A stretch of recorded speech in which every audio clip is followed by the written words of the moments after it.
Bonjour. ¿Cómo estás? What's up, good people? Happy Sunday to you. Oh, I swear I just need these now. My eyes are getting worse. Oh, good to be back in LA. All kinds of stuff going on this week. I want to see Big Wreck tonight. That should be fun. See my friend Ian play. Saw The Who this week. It's been a big week of live music.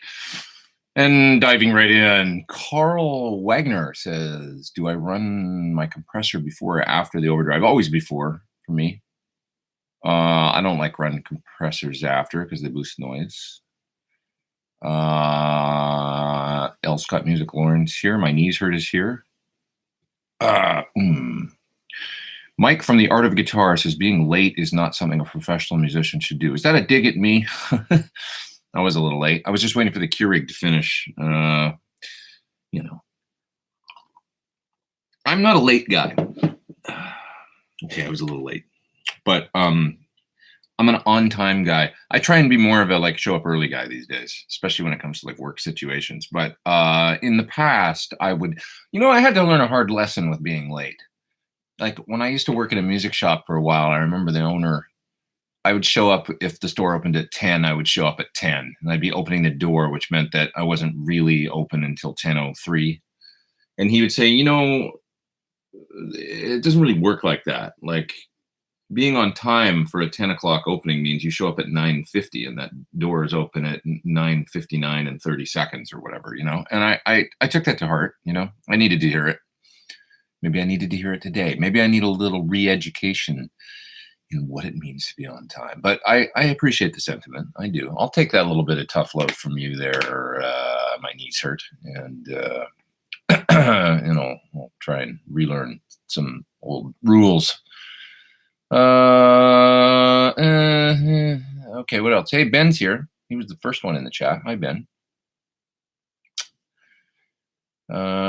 What else have we got going on?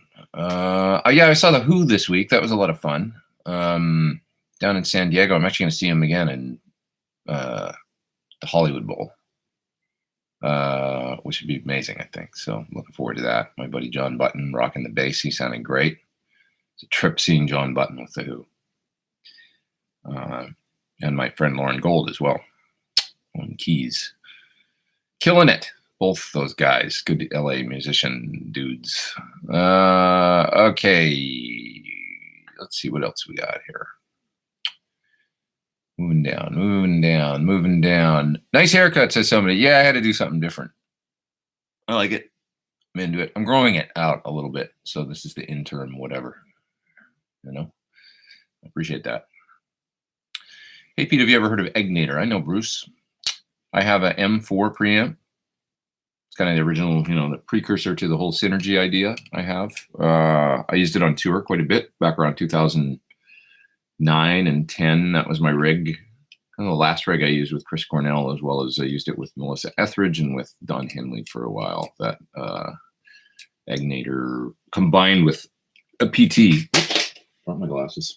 So I used to use, what I did was I used a RJM switcher. And somehow Dave Friedman had it rigged up. I had a 12-space rack and all my pedals in a drawer and all that. And just the MIDI stuff was on the ground switching. And I had the PT100, the original incarnation of it. And I had a power amp in the rack. So the whole rig was wet, dry, wet. And what I would do is in one of the loops on the switcher was the PT front end. It was an RJM rack mount, switcher. And in one of the other loops was the Egnator. And I could use any one of the I could use all 3 channels of the PT and I could use all 4 channels of the Egnator, but it really was like 8 channels of the Egnator because it has dual gains and masters on every module, unless you had used one of the Randall modules, which are interchangeable. How geeky is this? So long story short, it was way too many channels. I had so many master volumes and gains to set. Every day at soundcheck, I'd click over to some clean sound. It'd be the Egnator channel B or whatever. It'd be like just a little too low, and I have to go over and tweak it. And then constantly, it was like, oh man, this is too much. But but it was cool. I used to use the AC30 module on the Egnator for a while, and I liked that. And I liked the Plexi Randall module, actually, which I think Friedman modified for me. So I still have that thing. It's in the other room, or maybe it's in here. Where the hell is that thing? I don't know. I think it's in the shelf in the other room, the Egnator. It's a good thing. But now, of course, you've got the Synergy thing. And I have the Synergy, the little guy. Messy. I got to clean up over here. But I've got the little one space Synergy thing sitting there with an Angle Savage module in it, because it's a very different sound than the front end of my amp. And I like that thing, using it in the loop and all that. It's cool to be able to add a different sound. We've got 176 people online. Nice to have you all here. Yes, Big Wreck tonight. I'm actually going to lend Ian a head. He needs a PT100 for backup, because his second guitar player, the other guitar player that joined for the tour, is using his second PT100 for his rig. So I think Ian's gigging right now without a PT100 backup. So I'm going to take him one down to use for the rest of the tour and go to the show. So that should be fun. Have I tried Dave Crack amps? Dave Crack? No, I have not. I have not. Guitar Nerds Rule, says Chris. That's true. Saw a Big Wreck in Nashville. Devastating, says Sean. What's up, Sean? Sean Tubbs, ladies and gentlemen. You're devastating, dude. You are devastating. I hope you're well. And I haven't been to Nashville for a long time. I'd like to go. If I use aux and 2 notes cab M to do a stereo setup, how do I fix phase, if there is any? That's a great question from Braxall. Well, if you're recording, you could probably just align it using a time delay plugin of some sort in your DAW. Let me think about it, though. If you're using the aux and a 2 notes cab M, tell me a little bit more, Braxall, about what kind of setup you're doing, whether it's for live or whether it's for recording, and then I'll give you some answers. Radial made a thing for a while called the phaser, Phazer, and it was meant to kind of deal with that, with time aligning phase stuff. So you might look into that Radial thing, but give me a little more info and maybe I can help you out. Yeah, you can always just try flipping phase on channel 2 and see if that helps, but generally it's somewhere in the middle of the two. It's not like quite right generally. What do I think about Line 6 HX Stomp? I love it. Eventide H9 or HX? Well, a little bit different. It's for Mr. Norte. A little bit of different things there that you got going. Eh? Oh yeah. You see, you got your H9, eh? And it's got some. Oh, sorry. You've got H9, and then the Stomp. The Stomp has amp modeling, so that's the one big difference. So and it's got an impulse response loader, so it's more of an all-in-one. I mean, you can use the thing to play live. You can use the thing to track. You can use the thing as your main. Whereas the H9 has those great Eventide algorithms. Not to say that H9 doesn't, it does too, but the Eventides are, they're just like bordering on H3000 quality when it comes to the, I mean, if you just need some simple delay, or you need, then it's cool. But like things like the black hole reverb is hard to get out of anything else other than an H9. It's just a really great sound. Great rotary too in the H9. I love the rotary. And actually Peter Frampton, I was talking to John Sir recently, and he mentioned to Sir that he loves the rotary in the H9. He thinks it's one of the best rotary things he can get out of anything, like a faux rotary sound, out of a modeler thing or whatever. And I would totally agree with that. That I'm glad that he thought that, because I got into using the H9 rotary too, and I think it's terrific. So the H9 is more specific. It does a lot of effects, and it does specific effects really well. It's not really there's those multi-effects algorithms in it, but the Stomp is going to cover that much better in, as well as the amp modeling thing. So it just depends what you need, I guess. Yeah. Jerry James Edwards likes my specs. I got these in Japan, and originally, so I saw these in a store, and they had tinted lenses, and they looked really cool with the lenses. And I thought, I wonder if I can get the reading glasses, obviously. And I thought, I wonder if I can get a pair of those with the tinted lenses, and they'll just look really cool. And they're like, oh no, we can't really do that with the tinted lenses. And I thought, okay, I guess I'll just get clear ones. And they look like this. And I was like, but I think they're kind of cool because they're kind of different. I don't know. I don't mind them. They're sort of weird and silly, but I don't care. I booked my NAMM flight, says Ben. He's coming to NAMM. Well, that makes one of us. He'll be there. I won't be there this year because I'll be on tour.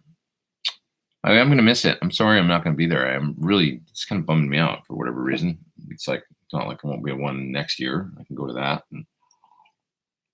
But I don't know. I like going. Sure's got a booth this year, so it would be nice to be there with the amp and everything. And they weren't really there last year. So, but nonetheless, I'll watch all the online stuff and look at the photos. Yeah. We need loud playing tube amps to rock. No IRs. Blast the paint off the walls, says Rich. You rock out with your bad self. Blast that paint off the walls. If you ain't 15 minutes early, you're 15 minutes late, says Sean Tubbs.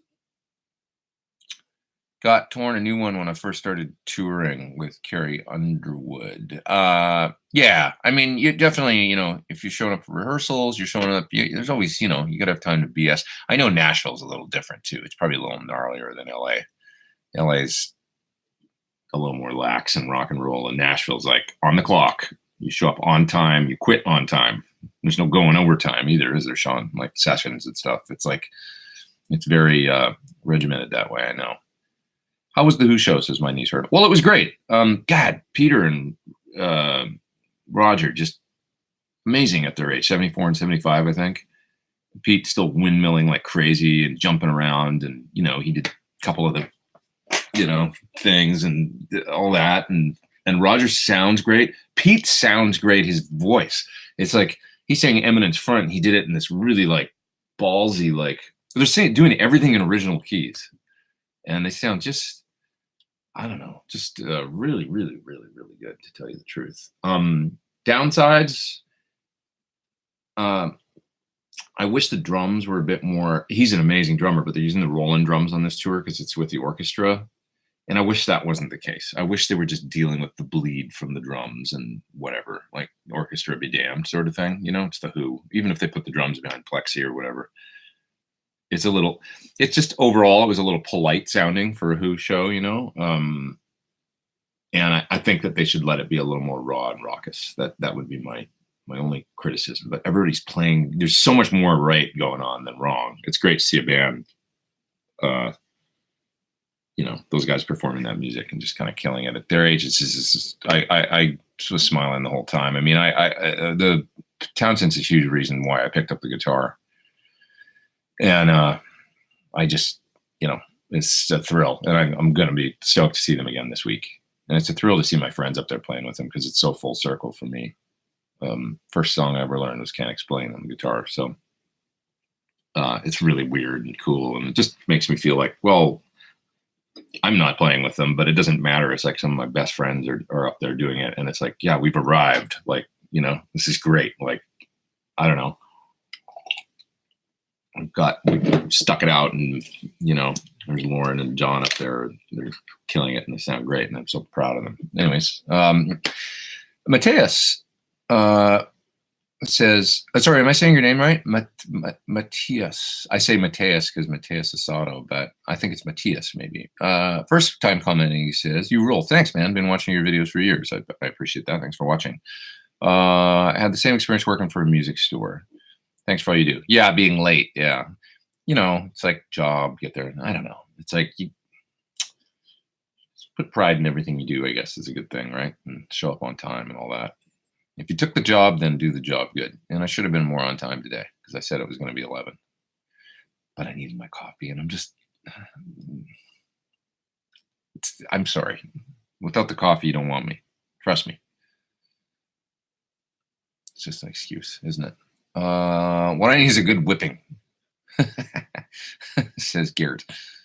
Jennifer says, love the hair. Thanks. I appreciate that.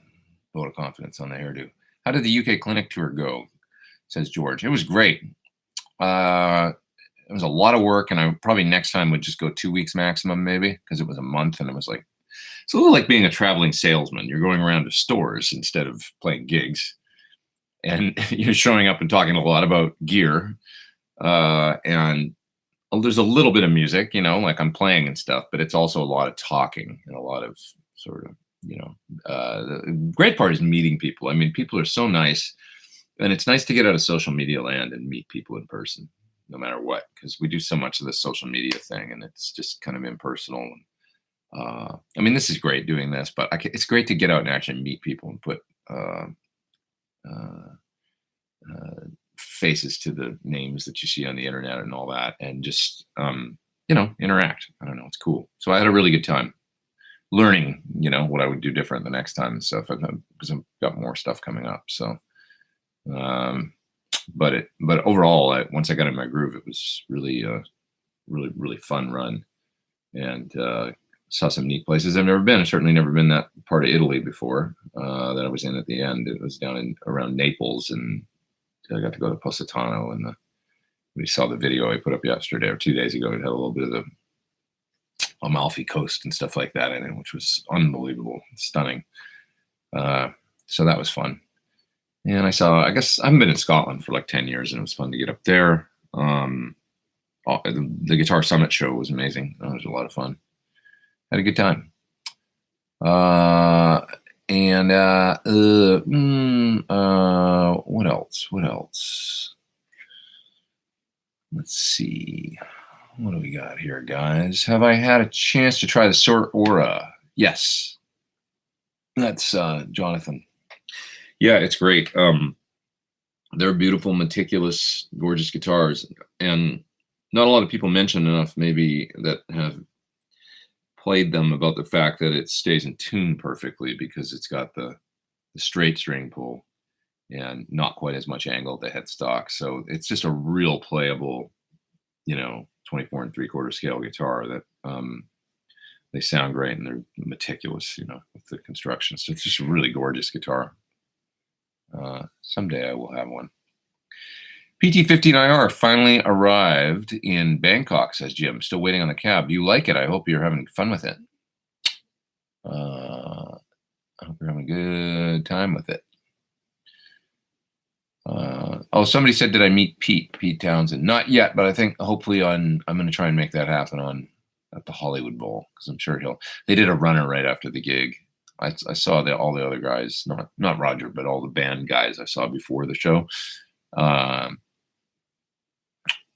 Simon, his brother, and Zach Starkey, and my friends John and Lauren, and everybody before the show. But after they got on, I think John they played in San Diego, and he said he was in bed that night by 12:30 to fly a private jet. So 24-minute flight back to LA from San Diego, and boom. So they were out of there. Sean saying he used to wear his glasses when he needed them. Now he can't not wear them. It sucks. I wonder, do you wear contacts at all, Sean? Or because I wear these over contacts, which is but I know you can get contacts now, I think, they're either bifocal, or you get one for reading and one for, if you have normal eyes, not like mine. But if you've got two good eyes, you can get one for reading and one for distance vision. And then I think Peter Stroud has them like that, and then he can kind of read really well without the reading glasses and stuff. It's one option if you wear contacts at all. You probably don't, though. Opinion on the Headrush model or pedalboard. Sounds really good. I did demos on 2 different versions of it, the smaller one and the bigger one, and I like the songs I came up. When I go back and I listen to them, I'm like, damn, those tones are good. So yeah, saw Big Wreck in Arizona last night, says Doug Floyd. They were amazing. Ian in fine form, and Chris is doing a terrific job stepping in for Brian. Great to see all the PT100s in use. Yes, definitely. I can't wait to hear them and see them tonight. Rocking. I want to check it out. And then Torrance says he's going to see them in Seattle on Wednesday. Cool.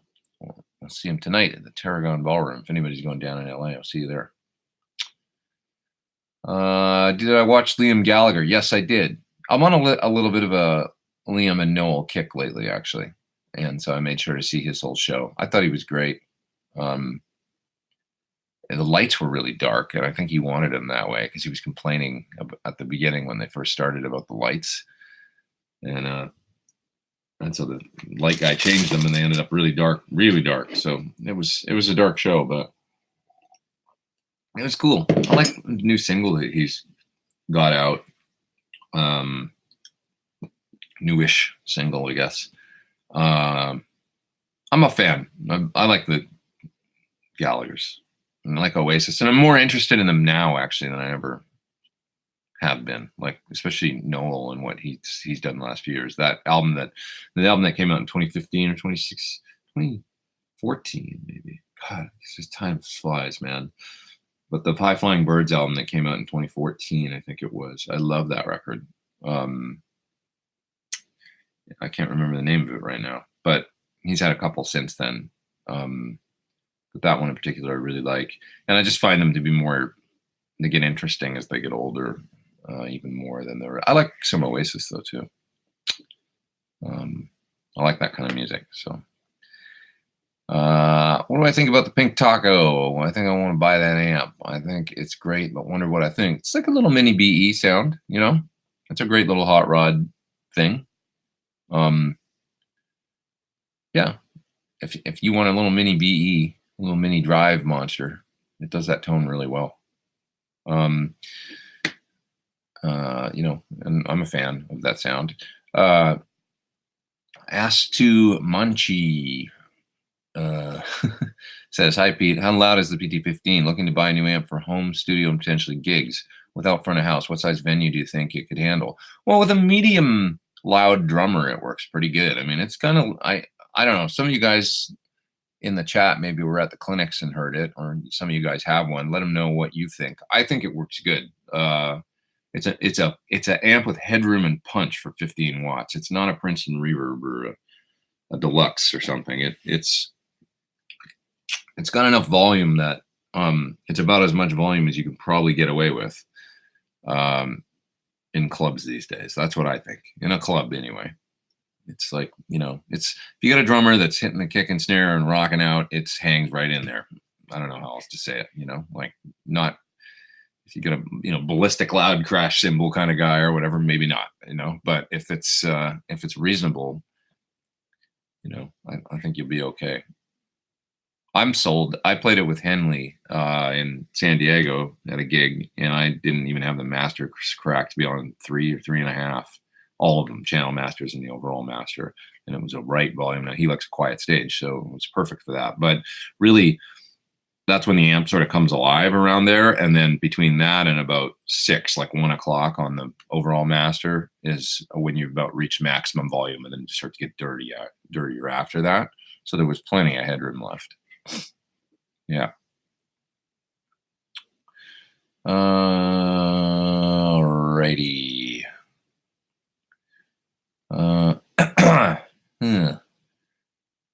What else we got here? I feel like you have more guitars out at the ready than usual. It's just because the room's messy. That's Jennifer. I got to clean up in here a little bit actually before I start doing anything else today. I just finished a demo of this thing, the MXR clone looper. I bet it's still got my loop stored in it. Let me see if I open up my audio interface here if it'll play through the microphone. Let me see here. If I do this, is it? Oh no, of course not, because I have to turn everything else on. Okay, never mind. That's gonna be too much to set up. But anyways, clone looper here. I'm gonna unplug all this crap. So this is it from MXR, and then I've got the little MXR tap switch hooked up. And this was fun. So there's a video coming out for this. I did this yesterday in one day. I just came up with a little piece of music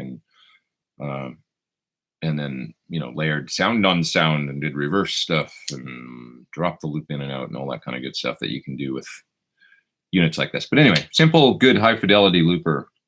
It's just really easy to use. And the added tap switch lets you do halftime, double speed, and also reverse your loop by holding it down for a minute. And so that's really cool.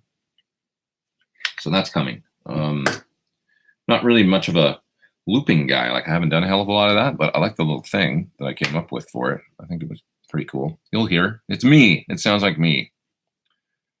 Yeah. Crocodile, says Torrance. Is that the club in Seattle? The Crocodile? Is that where Big Rec's playing? I played there 20 years ago, man. That place still there? Yeah, my knees hurt says I haven't been to the Crocodile in decades. I wonder if we're talking about the same club. I remember playing there. The Crocodile. I remember a great story from the Crocodile in Seattle. We were opening for Marcy Playground. Remember that band?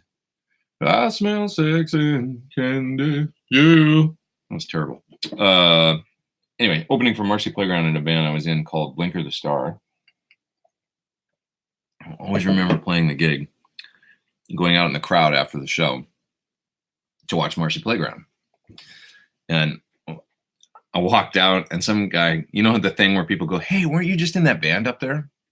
And you're like, you hear that enough times or whatever. And you're like, yeah, that was me. Yeah, I was in that band. And this guy goes, man, you guys fucking suck. I laughed. And that's the one I remember, of course. That will be the one you remember, of course. Out of all the ones that, you know, he just cut me right down to size. At least I don't think we sucked, but he just didn't dig us at all. So I just thought it was so candid and honest. I like honesty, even when it hurts. Love my Synergy SLO module. Says waiting for an alibi. I agree. That's a good one. That is a good one. PT15 first impression. Range of tones is amazing. More than expected, says Jim. That's awesome. Killer. That's what I like to hear.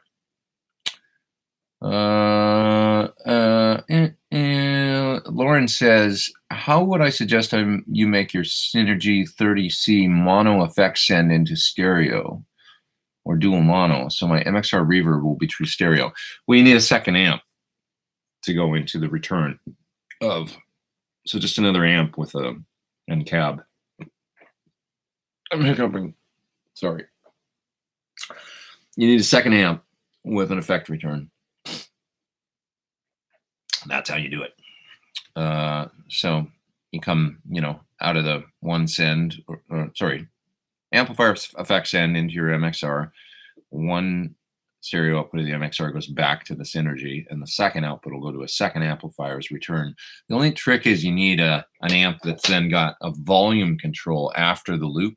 Like there has to be a master volume that comes after the loop return on the second amp so that you can control the level of the second amp because it's going to be different than the other one. But yeah. Doug says Chris is a terrific guitar player. If I haven't heard of him, check out his own show. Yeah, I don't know him. I haven't seen him. I know he's using the PT100, so I'm looking forward to hearing him play through it and checking out his playing. I don't know anything about him. So Leo says he needs a favor. He needs a PT100 for Wednesday night. I know you'll come through. Well, I'm giving my spare one to Ian. So. Did anybody see Poppy in concert last night? It says SD Design. Who's that? Let's see. She is metal now. Who are you talking about? Now that I use the PT15, do I ever use analog cab sims anymore? No, not really. No. I like the PT15 IR simplicity. It's in the, you know, once you get used to it, it's just such a no-brainer, you know. It's just fast and easy to get work done. Stu says he's looking at PT15, wants to know how to wanting to know how loud it will go on a 212 cab. Oh, how loud it will go, I think you're trying to say. On a 212 cab for gigs without being sent to front of house, will it cut the mustard? We just talked about this, didn't we? I think it's fine. Unless you're playing, you know, in super loud metal or something that's just ridiculous. I think you're going to be okay. I'm way behind in the chat, so I'm going to move down a little bit. There's a top chat. Let me take care of that. Live top chat thing up at the top there. Somebody did in the top chat. Rico USA. Thanks, man, for doing that. He says he knows I'm a big fan of the BAE 1073 and API 512. If I had to buy a total 10 500 series mic pre's to record a band, what would I buy? Would I consider any other pre besides the 512 and the 1073? Maybe an EMI from Chandler. It's like a more hi-fi Neve, maybe. Or one of those great rivers or something. It's kind of more like hi-fi. I mean, you're getting a lot of character in that low, thick thing out of the 1073, and the 512 is going to be aggressive.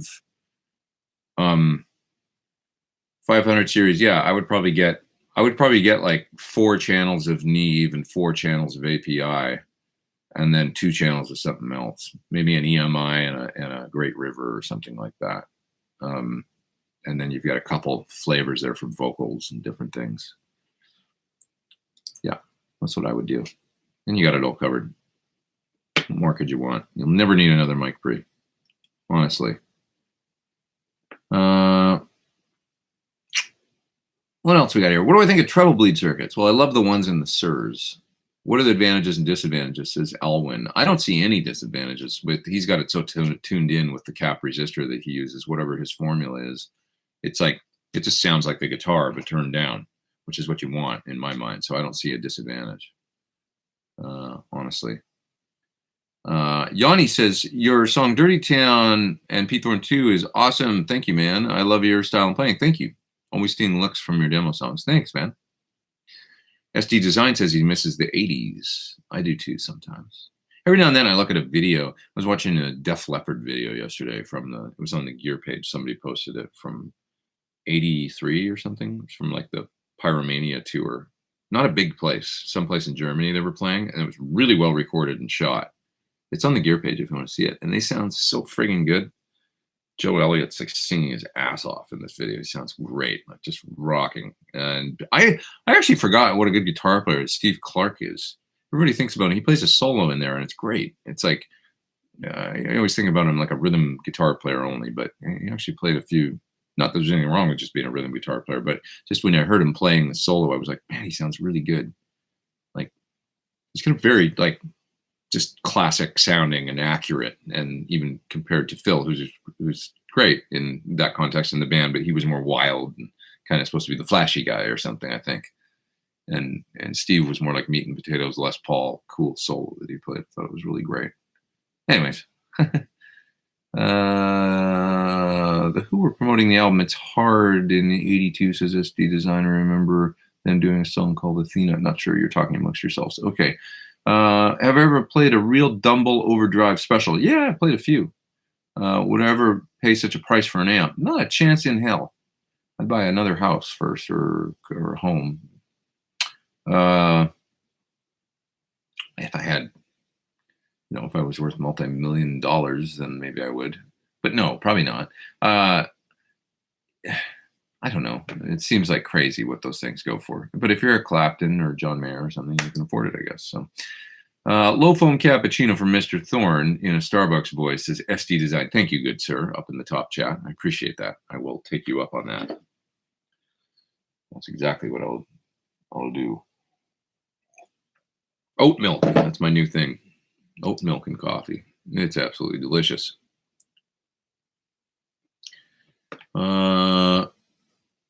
Acme Brand says, my thoughts on running mics or equipment after the pre to get warmth and analogness, but not using them, such as EQs and compressors, not bypassing. It can be nice, like running through just like the Neve mic pre or something. It kind of adds the Neve thick thing, and you can drive it if you want. There's nothing wrong with it.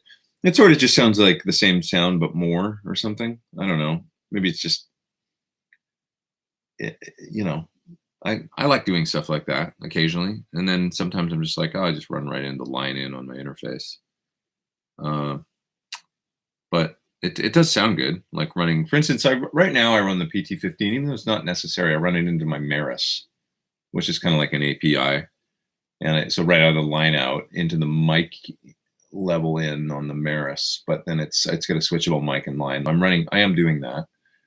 And I can reach out and turn the knob on the Maris then and have my level. I can drive the pre up a bit if I want, but I don't generally do that. But it sounds great, I don't know if it sounds markedly different than just running right into the interface. I would have to check, but I'm just doing it more for convenience, and I know it can't hurt. So, yeah. Okay, somebody else is up. Oh, I love it. Up in the top chat, Tom, $6.66. Pure evil for Halloween, right? Oh, I guess that's this. Not this. This. Because you rock aviators with such panache and drink oat milk. I guess that they're not really aviators, but I have aviators here somewhere on my desk. There. No, I can't see shit. I'm not going to be able to read. Let's see. I'm going to brighten the screen up. Oh, there we go. All right, I better take these off or I'm going to get a hard time with that. Let's put these back on. Back in the chat here, I'm going to move down a little bit. Hi, Pete. Combining two speakers with a different dB level, 98 and 100, will one be more loud? Robert says, yes. Yeah. 2 dB is not so bad. 3 starts to become, like, we're talking about we got 312 people online. Nice to have you guys here, by the way. Thanks for coming back on the regular time and joining me again on a Sunday. 3 dB of, we're talking about sensitivity. So if you look at on the Celestion website or something, there will be a rating for sensitivity of speaker, and like because I'm a nerd, I can tell you right now that the G12M Heritage is 96 dB sensitivity, whereas the G12M standard one is, I believe, 98 or 97. A V30 is going to be 98 or 99 or 100. I can't remember exactly. So there's a wide range there of, and the lower the sensitivity figure, the quieter that speaker, for a given amount of power that you're putting into it will be. So in other words, a G12M Heritage Greenback sounds sort of markedly quieter than, say, a V30. And they're a great way to actually tame like a plexi. If you got a 50-watt plexi and you want to shave off some volume and not use an attenuator, try those 96 dB sensitivity G12M Heritage speakers, and you'll be surprised. It's like, well, it actually kind of controls the cabinet a little bit. I don't know. They're just less efficient. And you will notice a difference between a speaker that's, say, 96 or 97 and one that's 99 or 100. It definitely sounds, the 99 or 100 dB efficiency speaker will sound louder. So the way you can combat that, and this is like what we do in the PT212, is we'll put the greenback on the top because it's a lower efficiency, and I also sort of overall prefer the sound of that speaker. And then the V30 in the bottom, it's going to be a little louder, but this one's more at ear level. And 2 dB is not bad. 3 starts to get a little like the other speaker, becomes quite dominant. That's what I've noticed, just in my opinion. Rob Jones says, I can't see shit. I wasn't ready for that and spilled coffee all over my monitor. In the top chat. Thanks, Rob. Yeah, here, I can try these on too. I got another pair of Ray-Bans over here. This is, my desk is covered in crap. I got a Go Macro bar. I got a parking ticket. I got picks. I got about 5 different pedals. Here's my parking ticket. I'm going to pay that. I got hard drives. I got cables. I got my car keys. Which one do you prefer? These or these? No, I really can't see anything because these are darker than these. Oh, maybe not. No, they're a little lighter. All right. I don't know why all those are on my desk. A couple pairs of reading glasses. It's a disaster in here. I don't see it when I'm working. I only see it when I take a look at like this pile of crap on my desk right now. It's just, okay, I got a jury duty summons. What else have I got sitting here? Fix. I got a mouse when my mouse dies, because you know how the mouse always dies on the new Macs. It's like, your mouse power is getting very low. Great. I've got work to do. I'm in the middle of video editing and it dies like 3 minutes later. So I have the old school mouse. Lawrence Petros Design is saying hi to Mr. Sean Tubbs. Nice to have Sean here. Hopefully he's still here. PT1, oh yeah, here's a good report. Robert says the PT15 sounded loud. I sat in the front row at the clinic in Belgium. I remember that one. I remember that night. That store in Belgium. Those were nice people. We went out after the clinic and had a nice cider in the town there, where it's the town where NATO's headquartered, I believe, right? Wherever that store was in Belgium, which I found interesting. And there's a nice kind of like almost like a mini Brussels town square in that town. That was cool. We went down there and found a pub, and I had French fries and a cider. I think that's all I ate for dinner that night. And then I went to bed and drove to the Netherlands the next day. Scott Clausen is in the top chat. Because you're a great guy and teach us many things. Hey, man, thanks. Thanks for doing the top chat. Thanks for being here. You guys teach me things too. Like give me hell for being late and stuff. It's good. I need that every now and then.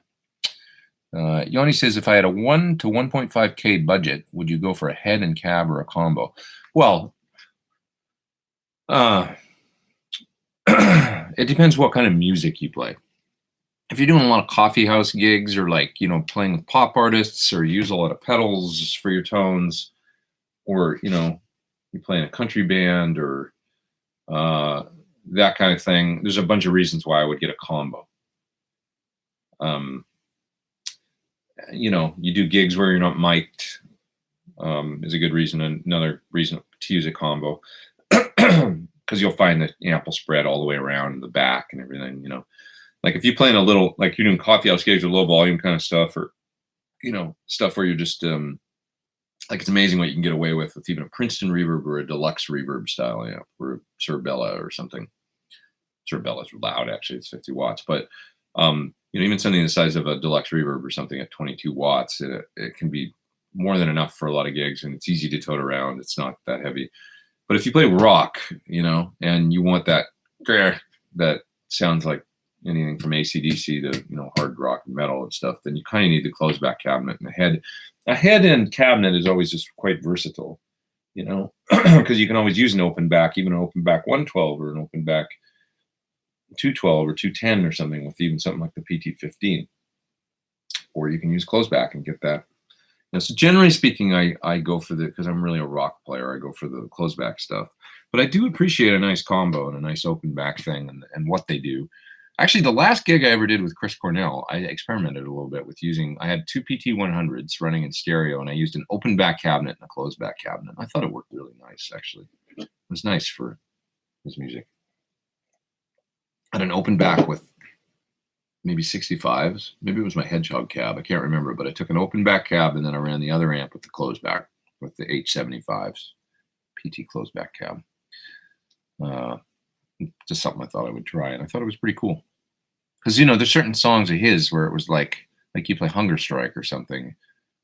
It is nice for that open kind of telly, jangly edge breakup thing to have that open back cabinet. Some of the cleaner stuff, it's nice to have that. So, yeah. My knees hurt says he misses a body that doesn't hurt daily. That's what he misses about the 80s, being younger.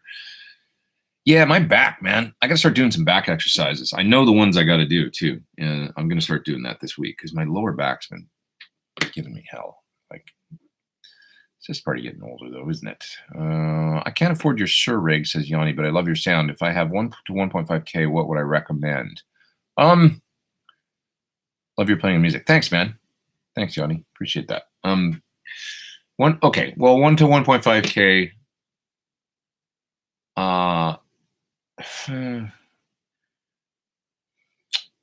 Like for an amp, huh? What do you guys think? I mean, I would probably have a few cool pedals and something like the Badger 30, to be honest. I've got one. It's a great versatile amp.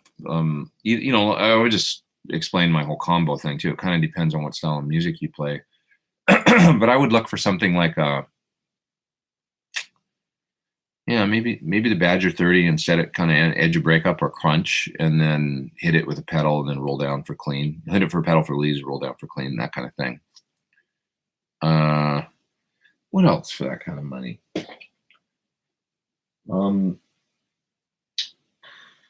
Let me think. That's probably what I would do. I mean, there's a lot of amps out there available. You know, you might look at. Yeah, I don't know. I'm at a loss. Maybe one of those, like, at that price, what does anybody else out there recommend? Like maybe one of those Fender, what was that amp called? A Supersonic or something? It was like a combo, and it had one channel that you could switch between Bassman and some other type of blackface Fender. And then the other channel was the drive channel. I heard it and I thought it sounded okay. You could get it in a combo. Yeah, maybe something like that. You might want to look at. There's so many good things out there. Uh, yeah. Okay, looking down. Trunk McKnight says loopers refine composition and arrangement skills on the fly and force listening. That's a great point. And they're really good for your time. Like even the take that I did where I got, where I'm doing a demo for this pedal right here, the clone looper. And so this will be up on my channel. I probably put it up on like Tuesday, I think, maybe Monday. Monday's technically not a great day to put up YouTube videos, but I'll probably put it up Monday or Tuesday. Anyways, I had to really, like the take that I got wasn't even perfect with the looping and the groove and everything. It's close though, but it's like there was one thing where it's a little rushy and stuff, and it's like I had to practice. I had to really like, it took me a while, like hours of sitting there and kind of getting used to it and stuff. And I was actually talking to Holly Henderson yesterday, my friend that I made a record with last year. And she said, yeah, I feel like with looping, you'd have to sit there and work on it every day. Like you'd have to really practice it, like whatever the Ed Sheeran thing or different people that do it that are really good. You have to like really practice. That makes sense. I guess you got to really practice at anything to be good at it. But it's not something that you can just... And it does force you to listen, and everything matters, like, because it's going to loop around, and then you got to, it's a great way to put it, Trunk. I agree. Loopers refine composition and arrangement skills on the fly and force listening. I would say that that's very true. Yeah, you don't play any bullshit, there's no, they do kind of force you to listen and be aware and stay in the moment. You're very on it, like you're really present, Sometimes I think, we can get lazy with jamming and noodling and stuff like that and get, it's like when you're just playing over a track or something. When you're playing over a loop and you're triggering it and you are tuned in to the time and the notes you're playing and the precision, and it's almost like you're doing it's like you're doing a session. Like you're more like tuned in as though you were recording with other people or something. It's kind of a neat way to look at it. I never thought about it like that, but I guess that's true. Alwyn is asking me about the treble bleed. I'm not sure if I'm just seeing that again or not. Yeah, I like treble bleed. I like the Sir formula, whatever his, Sir puts a treble bleed circuit in their guitars that I think is terrific. It's a perfect, it's a cap and resistor together. And whatever I'm sure the values are probably listed online somewhere because somebody's looked at their Sir and put that up on the internet, but it works great. Yeah. Acme Brand says the companies that pay you for the reviews of their products, do they own the music you create for their product? No. I consider all the music mine. Yeah. Pete, do you always use two PT15s, says Chris Schultz. Is it similar to the output of an AC30? I've used two, but the gigs that I've done, I've actually only used one. So no, I don't always use two. Two would be more than enough for just about anything, is my opinion these days, as far as volume that I can get away with on stage at any of the gigs I do. I'd love to have two 50s, to be honest. Like that would be cool to have that option of that headroom, but I don't know that it's necessary, is the other side of that. I think I could get away with the 15s on just about anything that I do. The types of gigs I've done. I plan on using two, I think, when I do this tour with the Classic Rock Show in January. I think I'm going to use, either that or I'll use one with a cab on stage just for some feedback and stuff, and then I'm going to come out of the emulated output and go into my stereo effect return and split out of that into stereo effects to go to the PA and the in-ears. That probably might be what I do. Maybe it's an easier rig and makes more sense anyway for the type of gig that is. So I'm going to experiment with that. Did that make sense? I'm going to use a cabinet. I'm going to use a head and a cabinet, just one PT15 and one cabinet with, there'll be no wet stuff in that cabinet. It'll just be the dry sound coming out of that cab on stage, but it'll be from my feedback and kind of a little bit of thump anyway.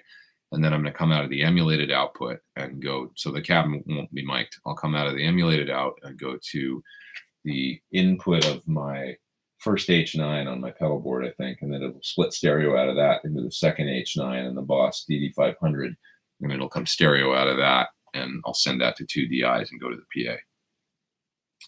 And I'll have stereo in my in-ears and in the PA. The effects coming post. It seems to make sense. Maybe I'll use something like, maybe I can incorporate something if I do that, like the Wetter box. Who knows? Maybe, and do like a parallel thing. Yeah. Maybe I should try that. I haven't done a lot of parallel wet effects, but why not? Why don't I give that a try? I think I'm sorry, I'm coming up with my guitar rig on the fly here, and there's 327 people listening to me. What are you people, crazy? I must sound like a lunatic. Pete should play the Belly Up Tavern in North San Diego. I played there. I got stuck in the parking lot there. See, I've done it all. That's SD Design. I drove down. My friend Rob Kurzreiter was living in LA, and he was the drummer in the band 40 Foot Echo. I played down there with 40 Foot Echo the last time I played the Belly Up. Played there. Isn't there a Belly Up in Austin or in Aspen? Excuse me. I played there with Chris Cornell. Believe it or not, it was like 300 capacity place. A fun gig. A lot of big bands play that one in Aspen, and go through and you play like for a couple thousand people the night before, and then you go to this club. There's like 300 people. You can barely fit your stuff on stage. It was so much fun though. But anyway, okay, sorry. The one in San Diego. Rob Kurzreiter, drummer. We drive down, trying to have a fun day. Hey, let's take my VW van.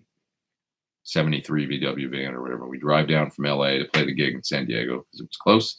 Played the show, and his van wouldn't start after the gig. And it started raining, and I remember we ended up in the parking lot till about 3 or 4 in the morning, and some locksmith guy came by, electrician locksmith guy, trying to jumpstart this 73 VW, and I'm like, it's cold, and I'm tired. And he had all the wires out in the ignition, and he figured out how to do it. It took him like 2 hours, and then he got the van running by jump starting it. Not jump starting, but hot wiring, right? Hot wired the van. So I remember getting back to LA in time for rush hour traffic in the morning and just being like, my poor friend Rob, he had to drive, and he probably felt terrible because it was his. But after playing a show, driving all the way down, playing the show, and then being stuck in the parking lot for about 7 hours before we could leave, that sucked.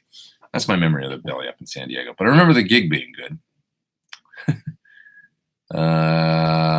Yeah. Okay, I'm looking down through the chat here, find some other stuff.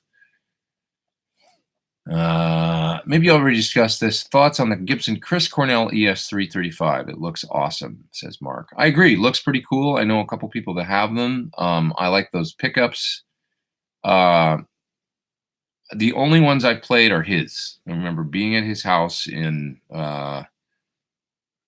He showed me I think it was a red one and the green one, red one and a black. I think it was a red one and a black one. Does he have a red one? But I remember sitting in his studio, which was a bedroom really. So we were just sitting there and passing the guitars around. He'd gotten them from Gibson recently and was showing them to me. And so I always remember, it's one of those things I remember.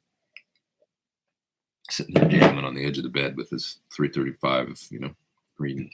Saying, this is cool. It's nice. Heavy strings and kind of high action. He liked things to be like. The other guitar that he played a lot that was pretty cool was he had a Neil Young Les Paul. So like the old black. And he loved that guitar. And I remember his had a broken headstock. He'd snapped the headstock at some point. But he had it repaired. And he loved that guitar with the Bigsby and everything. He liked Bigsby's and stuff.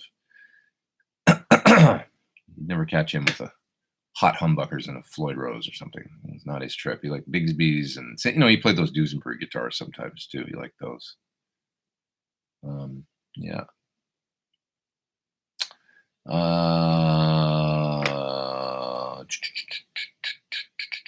Keep saying my looper's the next pedal, says Odin Stan.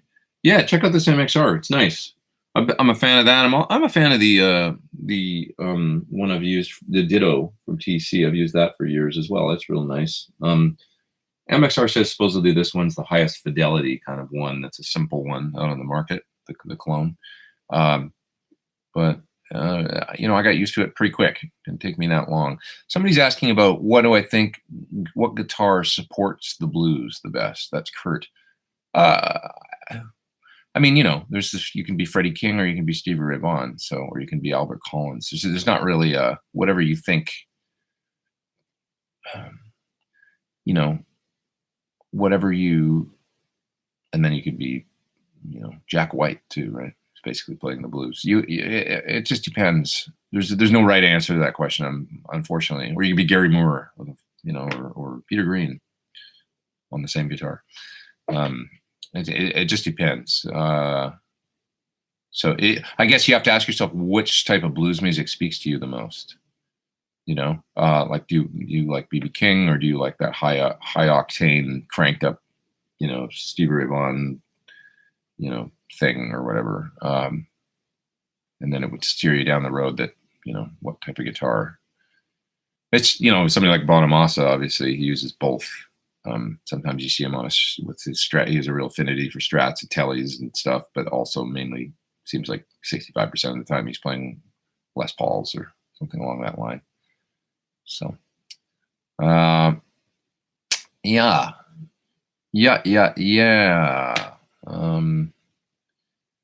So let's see here. What else we got here? You guys are talking amongst yourself. I can't afford your shirt. Oh, that's the same question from Yanni. I made a couple suggestions there already. And I am way back in the chat, I just realized. So I'm going to go down towards the bottom, guys. And please just ask a question again if you see anything that looks like... oh, Ben's doing some moderating. Thanks, Ben. Appreciate that. The new collider from Source Audio has parallel reverb and delay, waiting for an alibi. That's an interesting point, you know? So you guys teach me things all the time, too. I have one here to do a demo, but I haven't done it yet. And that'll be coming soon. Within the next 2 weeks, I'll have my collider demo done. But that's a good point. Yeah, with parallel, does true parallel reverb and delay. Maybe I can use that pedal for my reverb and delay. Yeah, I like that idea. What if I simplified my life a little bit with that route? You know, making me think there, my friend. Well, I got to plug that thing in pretty soon. So many pedals, right? It's like, have you tried it? I wonder, waiting for an alibi. Have you plugged in the collider yet? I haven't yet, but I tell you what, that Source Audio, man, with the True Spring reverb, God, what a great sounding reverb and tremolo that pedal is. They really make great sounding pedals. Every time I plug in a Source Audio these days, I'm not like the editing with the editor and stuff. It's a little deep for me sometimes, you know. But man, do they sonically sound good? You know, great pedals, no doubt about it. 73 VW Vans stealth pair. What could go wrong? Exactly, you know, electrical nightmare. Rock is here from Korea. He says, I wonder what I think about Yamaha guitars. For example, SG3000. I always liked those old SG3000s. You know, they were cool. Like, but I grew up, it's kind of like the Ibanez, what are they called? Art Stars, that were very similar looking guitar. You know, the double cutaway kind of like two humbucker thing. I have a soft spot for those too. Because all the guitars that were in the stores when I started playing, and I used to go in and look, and it was like, you know, like magic, you know. And so the Yamaha SG3000s, those were one for sure, as well as the Art Stars. And I love the Road Stars too, the early Ibanez Road Stars, you know. So and by the way, those new Yamaha what are they? Rev Star, those are pretty good guitars. I've played a bunch of those. There's some neat stuff going on there, you know. So I think Yamaha's making good guitars, and they have the desire to want to make really good guitars. That's what I think about, you know. I've had a little bit of contact with those people over the last little while because it's line 6 too, and I hang, you know, they bought line 6, and so there's some overlap there and stuff. So I've played some of those guitars, and I think they're really quite nice. Yeah, some good guitars for the dough. David says, click the thumbs up under the video. It's a rating thing. I appreciate that. Thanks, man. Yeah, if you guys are digging the chat, please hit it. We've got 345 people online, and it's 12:09. We've been going for an hour. Great to have you all here. Cliff Irons says he's a longtime fan. Cornell's voice still haunts me. You and me both, buddy. Yeah, his talking voice, too. Tell you. I think I'm going to be doing some teaching for some guitar lessons with his daughter. So, you know, she's 15 now and she's got a great voice herself and she wants to get back into playing again and stuff. So I think that's all happening pretty soon. So I'm still in contact with those folks a little bit. It'd be nice to catch up with her. I've known her since she was 3, 4. So, and she's, you know, she's a good musician. She's good, like great voice, you know, got that thing. So, let's see, 337 watching, but only 124 likes, says Tom. You guys are so great. You're very supportive of me. I appreciate it. I do. If you're looking for an amp on a budget, says Nigel, and you're using pedals, the Vox MV50 range with the cab of your choice is worth checking out. Is that a modeling amp, I wonder, from Vox? I'm just not familiar with that particular one, but yeah.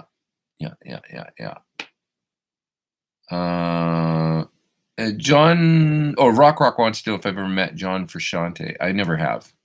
He's an LA guy, I think, still. I don't know why, you know, just never crossed paths, but so it becomes a small world around here, that's for sure. But yeah. Let's see here. Flyrig 5 V2 demo, effects loop demo. Is there one out? I don't know. Is there a V2 out? I haven't seen it. Ghost in the Machine was a great album. Yeah, man. Love the Police.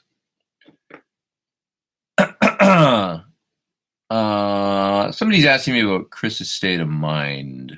You know, I don't want to get too into that right now, but I think he just was a dude that, like a lot of us, suffered with depression, you know, at different times of his life, up and down. Yes, that's what I think. You know, I think he wore his cards, you know, kept him close to his chest, so to speak, and maybe didn't let on, you know. And occasionally there was moments, but he was a little bit of a tough guy to, you know, how much do you really know anybody, you know? It's like, I guess, you know, you don't know. Some of the folks we all deal with stuff. I tell you, I saw a great movie last night, the Joker. Did anybody see the Joker? God, man, it's a heavy movie. And it sort of speaks a lot. I guess it speaks a lot to the, you know, like, I don't want to get too into it, but just society, and it's an indictment of, like, you know, not taking care of, you know, offering people help when they need help and that kind of thing. That's basically what I took away from it. You know, you've got empathy for this guy and he just becomes this terrible guy, but you still have empathy, which is that's real life. So it was a great movie to me because life is complicated. It's not, you know, if you were to say, oh, the Joker's bad guy. Yeah, he's a bad guy, but it's like the Breaking Bad characters, right? You've got empathy for them, even though they do some terrible stuff. Like the thing about Breaking Bad, if anybody watched that series, one of my favorite shows on TV is when you think about it, there's nobody good almost, except for the kid. You know, his kid is, you know, his son in the Heisenberg's son in the series. He's obviously innocent, but the mom becomes bad. Everybody's bad. The kind of the best guy in the whole show, aside from the son, is honestly Hank. And Hank's like kind of an asshole, you know, at the end of the day. He just is, but he's the sort of the best. Everybody else is corrupt. And so it's all different levels of corrupt, and yet you empathize with them because it's so human. So I don't know. Life with people are complicated. But I don't know. Anyways, I really enjoyed the Joker, although it's very, very dark. But it's a movie I'll think about for a long time. Joaquin Phoenix, anybody see Her? By the way, Cornell turned me on to that movie. Great movie with Joaquin Phoenix called Her. That's all about a guy falling in love with his phone, you know, the operating system or whatever, like Siri on the phone it's like 10 years in the future. And he's got a relationship with like the phone's like, hey, how you doing today? Well, what's going on? Well, you seem like you're kind of down. Like the phone talks to you like that, right? If you haven't seen the movie, and everybody starts like just getting less and less socially, you know, interacting with each other, and just they're all in their little worlds talking to their phone. And Cornell turned me on to that movie, actually. And I remember him telling me, like, yeah, this seems really plausible. Like, actually, this could be 8 years from now. You got to see this movie. And so I saw it and I was blown away. And he was, Walking Phoenix was maybe the last movie I saw with him in it. But man, he's an incredible actor. He did an amazing job in this movie. It was so good, honestly. Dark, and really, really good, I thought. Yeah. Anyways, Harley says he doesn't like the Fender Mustang modeling amps. Great amp on a budget is a secondhand Marshall. I would agree with this. A great amp on a budget is a secondhand Marshall JCM 2000 DSL 50. I had one for many years in the late 90s, back when they first came out, and I thought that that it was a really good amp. I did a lot of gigs with that amp, that old DSL 50. Not a bad amp. Good. The clean channel's great. You can hit it with pedals, and it does a lot of good stuff. Drive channel's a little weird. Not terrible. Not amazing though. But Dave Friedman, by the way, has a couple mods that he does to them that really helps. So you for probably inexpensive, like I don't know what he charges, $100, $200 something dollars to do his little mods on the DSL 50, something like that, probably, I'm guessing. But if you found a good deal on a DSL 50, because they're probably around for $600, $700, $800, right? Pretty readily available.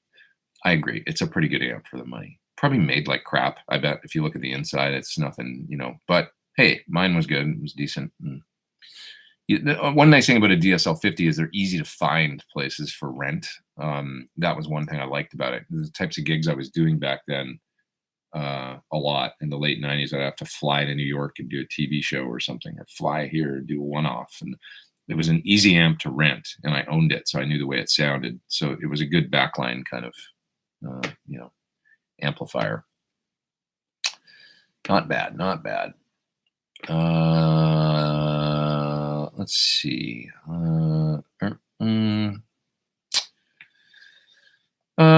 Kent says he's eating a hard-boiled egg and toast with red raspberry preserves. We just call that jam in Canada.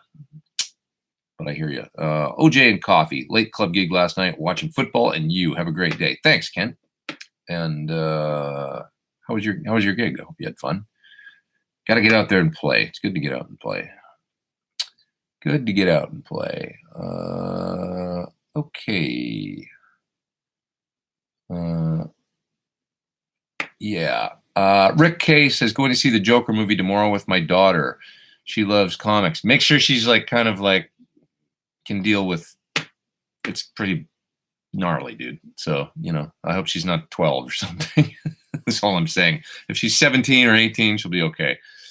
I don't know. I don't worry about it. But it's just, no, it's gnarly. It's gnarly.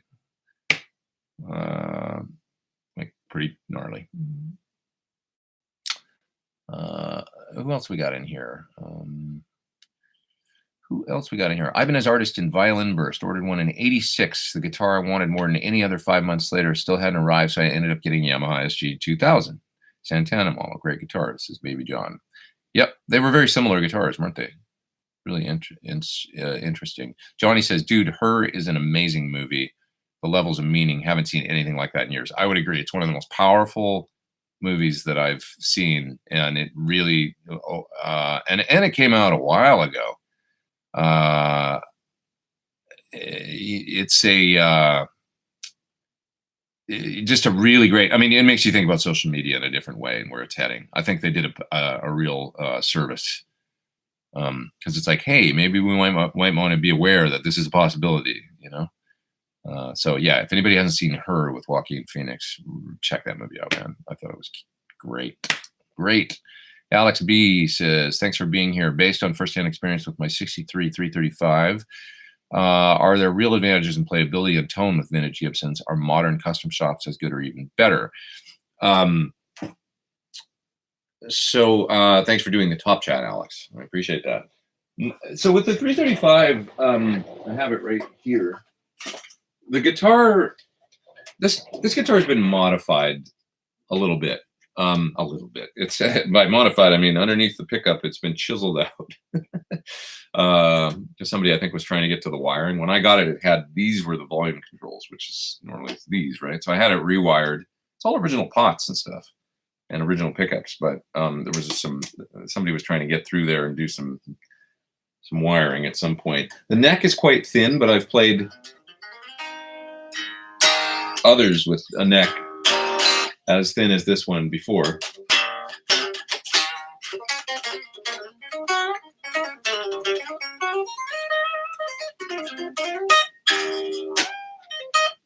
It's a great guitar. It has a lot of tone in this pickup. The bridge pickup is really the one. The neck pickup, I've never really loved in this guitar. Although I got to revisit it and make sure I'm not crazy, but it just is a little dark sounding. So I've thought often about putting a thornbucker in the neck, actually, because I think it'll just really make the middle position and the neck position come alive. The bridge is smoking, though. They're really low output, though. So like 7 point something K, these humbuckers. So what else? Do I think there's an advantage? Well, I don't know. This is one of the guitars that people in the I'm going to do a video on this actually quite soon, but when I play this guitar in videos, people are like, they get like excited. It's like,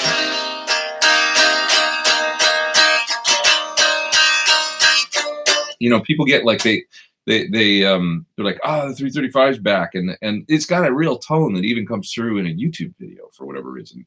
And I don't know if that's all 335s. I mean, I have a DG 335. That's the other semi-hollow I own. So that's a new, the Dave Grohl blue one. And it's got a great sound. I've never directly A-B'd them. I would have to do that, but maybe I should do that actually. Like A-B the two, and listen to the different pickup positions, and then do like a modern guitar in my Strat. I mean, what I'm getting at is the character of the playability. No, I mean, it's a great playing guitar, but I think you can get a modern guitar that plays just as well, or better. It's not about playability; it's more about the tone. I think with vintage guitars, and this guitar, you're not going to hear it in this setting, but there is something going on with the depth of the sound on this guitar, and you hear it on the neck pickup. If you watch the video I did recently for the G2 this week, it was the rev pedal, the G2. It was a moment in the middle where I play this guitar, and you can just hear it clean as well without the pedal. But listen to the sound of this guitar in that video, and there's this depth that's just, I don't know. It's just a really, there's something about it, and people hear it in the videos when I play it and stuff, and people comment on it sometimes, and it's the same thing I hear. So I don't know what it is with certain vintage guitars. They just have a character. It's like whether it's the 335 has this open kind of snappy, like lively thing, and this guitar has this depth and clarity that is that vintage Strat on the neck pickup, mainly on the neck pickup. The bridge is great too. The in-between positions, it's like I can get that out of a lot of guitars, I feel like. But there's something about the neck and the bridge on this guitar, tonally, that is pretty special, I think. So when you find a good one, and they're not all, it's like anything, It's like, I don't know if it's that it's vintage or if it's just a good guitar, to be honest. But when you find one that sounds great, they really sound great, that's for sure. You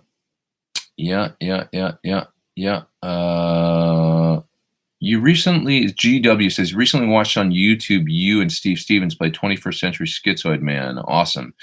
Man, that was fun. That bridge comes up and you're like, okay, here we go. Let's get on this roller coaster. I guess it came up as a result of me searching info on the 50th anniversary King Crimson album. That's cool.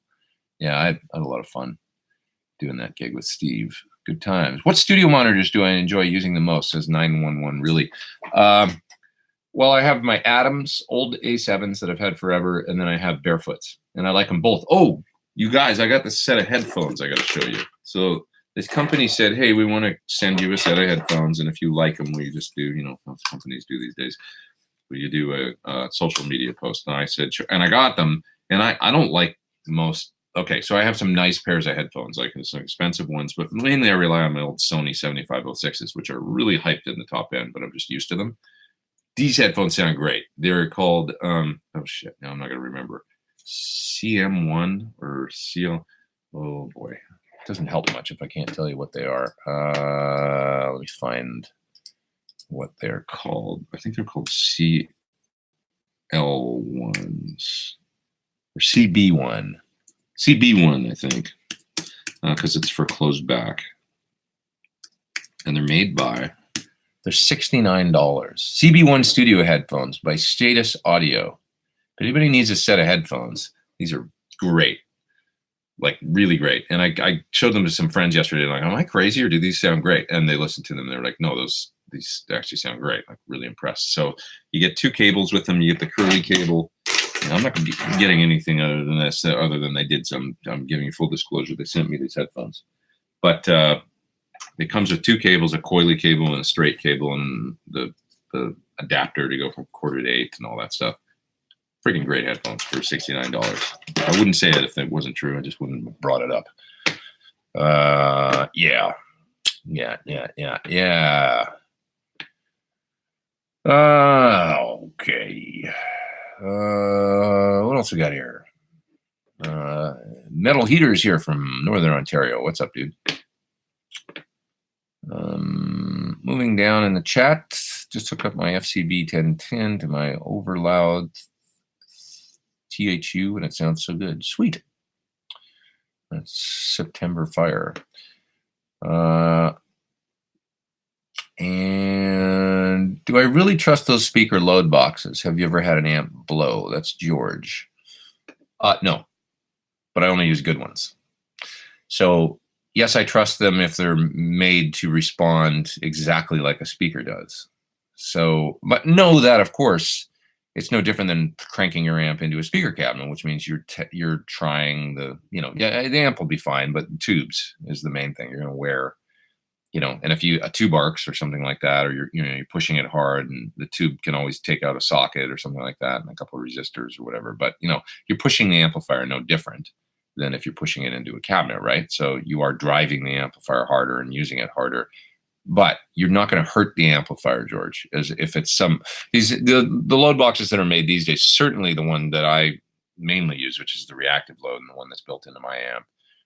I'm telling you, the amp still thinks it's plugged into the cabinet. So it's 100%, 100%.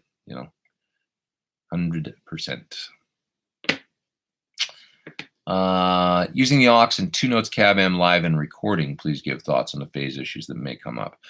Well, anytime you have two digital units, right, they could have slightly different, you got A to D converters and they might not be exactly the same. So you're going to end up, and not only that, you're going to have two different impulse responses, and the way those don't line up. So like even in the same, if you were to use a line out from a load box and go into a computer and split it across two channels and use two different impulse responses, say one from Celestion and one from Ownhammer, it's going to be there's going to be phase issues because those IRs from those different companies can start at a slightly different time. Like we're talking milliseconds here, right? But it'll be enough to make it sound weird. So you just have to be careful about that. Now, how do you align them? In a DAW, when you're recording, you can do it fairly, there's different ways to do it. You can either manually move the track once you record it. You can use a time delay plugin that's like sample delay down to single samples to delay one of the tracks so that it comes into line with the other one that's further back, because one's always going to be a little further back than the other one. Or you could use something like the radial phaser, which I've never tried, but that's what that box was created for. So look on the Radial Engineering website for a thing called the phaser, Phazer. I don't know if they still make it, but that's what they made that thing for doing things like stereo rigs and phase aligning. It's probably got a simple pod on it that you just turn until so that's it. That's how you do it. Okay. What else have we got here? Eric says, I convinced you to get an HX Stomp. Like I needed to spend more money. Hopefully it will allow me to downsize a bit. I think it should do that. You can do a lot of different stuff. Waiting for an Alibi says, how is RJ able to play on his live chat? Is that a different setup than Pete uses? Well, I could play too if that becomes a thing that people want me to do. I guess I can do it, but I can plug into the 1/4 inch input on the back of my G-Track Pro right here. See that 1/4 inch in? So I could take, say, the line out of the PT15 and plug it into that and play. That is a possibility. It actually works quite well. Or use something like an HX Stomp. I think that's what Rick Beato does now. I think he's using a Helix into the G track, because he mentioned that. I told him that, did that, but I could get that going. But it makes it. I don't know. Is that something I should be doing? I'm not really sure. David Traver Music says your SL67 demo tone is my favorite tone of yours. You played Groomed Noodler. I'll tell you exactly what I used on that. It was the SL67 into prototype of the reactive load way back in the day. Sounds the same as the new one, but prototype. And I used the Ownhammer, like some sort of Ownhammer IR with 412. It was the G12M 55 hertz greenback. That's what I use for that. One of my favorite sounds. Bass cone greenback. Oh, so you're saying any suggestions on how to get that tone on channel 2 of the PT15? Well, you could try those Ownhammer IRs, number one, and then load it into, try the Ownhammer. He some of his, you'll find like a probably Marshall cabinet. This is one of his old IRs. Like, I mean, I did that a long time ago. But anyways, just look for the, like in a 412 cabinet, G12M 55 hertz. I think it's a black back. G12M 55 BB is how he labels them, I think. But you'll find some IRs, and just try those IRs with the channel 2 and the PT50, and that'll start to get, it's like, oh, there's that tone of the Groomed Noodler. You'll find it. I can actually call up the session, I guess, and look and see exactly which one I did, but I'd have to plug in an old hard drive and stuff because I don't have the drive here right now. But anyway, I remember that's what I used, was that 55 hertz G12M Ownhammer IR with the sort of reactive load. So if you find any of his Ownhammer G12M 55 IRs, try those with the amp, and you'll start to hear that sound pretty quick, I would think. Just put all the knobs on 5, on channel 2, and then turn up the gain a little bit, and you'll probably be right there. I bought a 1982 Love Rock for not too much, says Mark. It's a surprisingly great Les Paul style guitar. Those were good ones, man. Those Tokai Love Rocks from the late 70s, early 80s. Good stuff. Do I still learn songs and solos? If yes, what were the last songs? Well, Queen. I had to learn like 20 Queen tunes, for doing the Ultimate Queen celebration with Mark Martel. So I learned, Killer Queen and Somebody to Love and Bohemian Rhapsody and We Are the Champions. And, I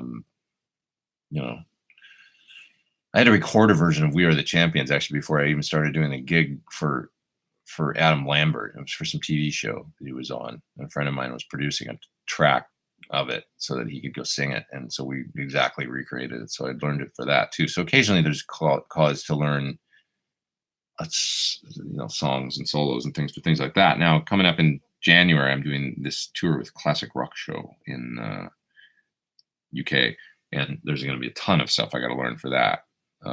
So I can't spoil the set list, but it'll be a lot of epic classic tunes. So for my work, I will be going to school and learning. And I better start on that pretty quick because it's a extensive set list, and I got to learn the shit out of some music. So, yeah.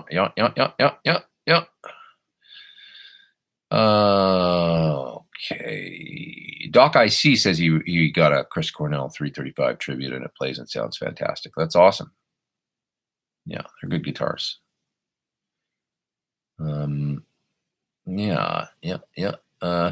Chris Schultz makes a good point here. He says the sound of the guitar comes through the pickups until the pickups become hotter and just sound like the pickups. I would agree with that. It's the thing about low output pickups is they're a little more open sounding and they don't have so much mids. And as you wind hotter, the tone of the pickup just kind of becomes dominant. You hear less of the thing of the guitar. Yep, totally agree with that. Acme Brand says, when I bend up and then do vibrato, do you go under and then to pitch, or stay at pitch and a half step up? No, I would say I bend to pitch and then go under and then up. That's a great question. Never really thought about it like that, but yeah. The only time I would go over under is if I bend and then use the bar, which I do sometimes, I think. Yeah. Mark Paradise says he can't find that new Wilkinson bridge anywhere. I know Sir probably has them, but can't find anywhere else. I don't know who else has them, to be honest. I know we've been buying them up like crazy from Trev. I got to hang with him a little bit at the guitar summit in Mannheim that I was at a couple weeks ago, and he was cool. He helped me changing my strings. We were set up there beside his booth, and I had my guitar open, and it was like, and he was helping me, getting me wrenches and stuff. It was like, oh, this is cool. But he's a really nice guy. Him and his wife are super cool people. I like Trev a lot. But yeah, sorry I can't help you with that. Exactly where to get the bridge from other than Sir. They might have some. I know they sold a few through their site to folks that wanted them. Chelsea a Constable got her Aura. Hoping you get one too, says Chris. Yeah, I know she's got one. And she's a great guitar player and a really nice person. Bill Studio says, what do I think of the new Tone Master, Fender Deluxe, and Fender Twin? They are taking your lead and using IRs. I don't know, because I haven't tried them. So I don't have an opinion. And I'm friends with some folks from Fender, so I don't want to offer up some kind of, without trying it, it's, yeah. I think it's an interesting, bold move to make a one sound modeling amp, because the thing with modeling amps has usually been portability and 80 sounds in one thing. Now they're going the other way with it. One sound, and sort of charging the same price that they would for an amp that has a lot more. And of course, it's got the vintage look and stuff like that. But I don't know. Without trying one, what do you think? Discuss. I think it's kind of bold. I think it's not really sure, but yeah, they're really going for that. When I think about it, somebody's bringing up the Katana here. We've got all our modeling amps that kind of, oh, that's a Katana or that's a whatever, and then you've got an amp that looks exactly like a deluxe reverb. It's not a jack of all trades thing. It's a deluxe reverb modeling. So they're going this different route with it that I think is an interesting all in on the. Obviously, they recognize probably that a lot of players get their tones from pedals these days, which I don't necessarily think it's the best way, or it's just a way. I'm more of an amp sound guy, but a lot of players, turn the amp on one and then get all the tones out of the pedals. They're going for that type of player, I think. Somebody that likes the look, the classic thing, the portability. They want it to look like a deluxe reverb. It's nice and light, whatever, and they're going to get probably most of their sounds out of pedals. Turn the amp up a little bit and get a nice clean sound and be done. I think that's the market that they're shooting for. And it's a pretty big market, I would say, these days with guitar players getting some stuff. So Brooksburg says, curious about your thoughts about the best devices for eliminating pedalboard noise. Think you mentioned something on your main board. Thanks. Well, noise. So noise can come from a number of different things. First of all, you want a good power supply. The power supply, can I show you? I don't know if I can get it up high enough here. The one I've been using is one of these. I don't think I can. There we go. It's that guy, the Eventide. This guy that has a million different, and you can set the dip switches to do 12 volt, 18 volt, whatever. This is a great power supply. I've been using it on my desk now for a while. It's reasonably light. It's called the Power Max from Eventide. Very, very nice. Good isolated.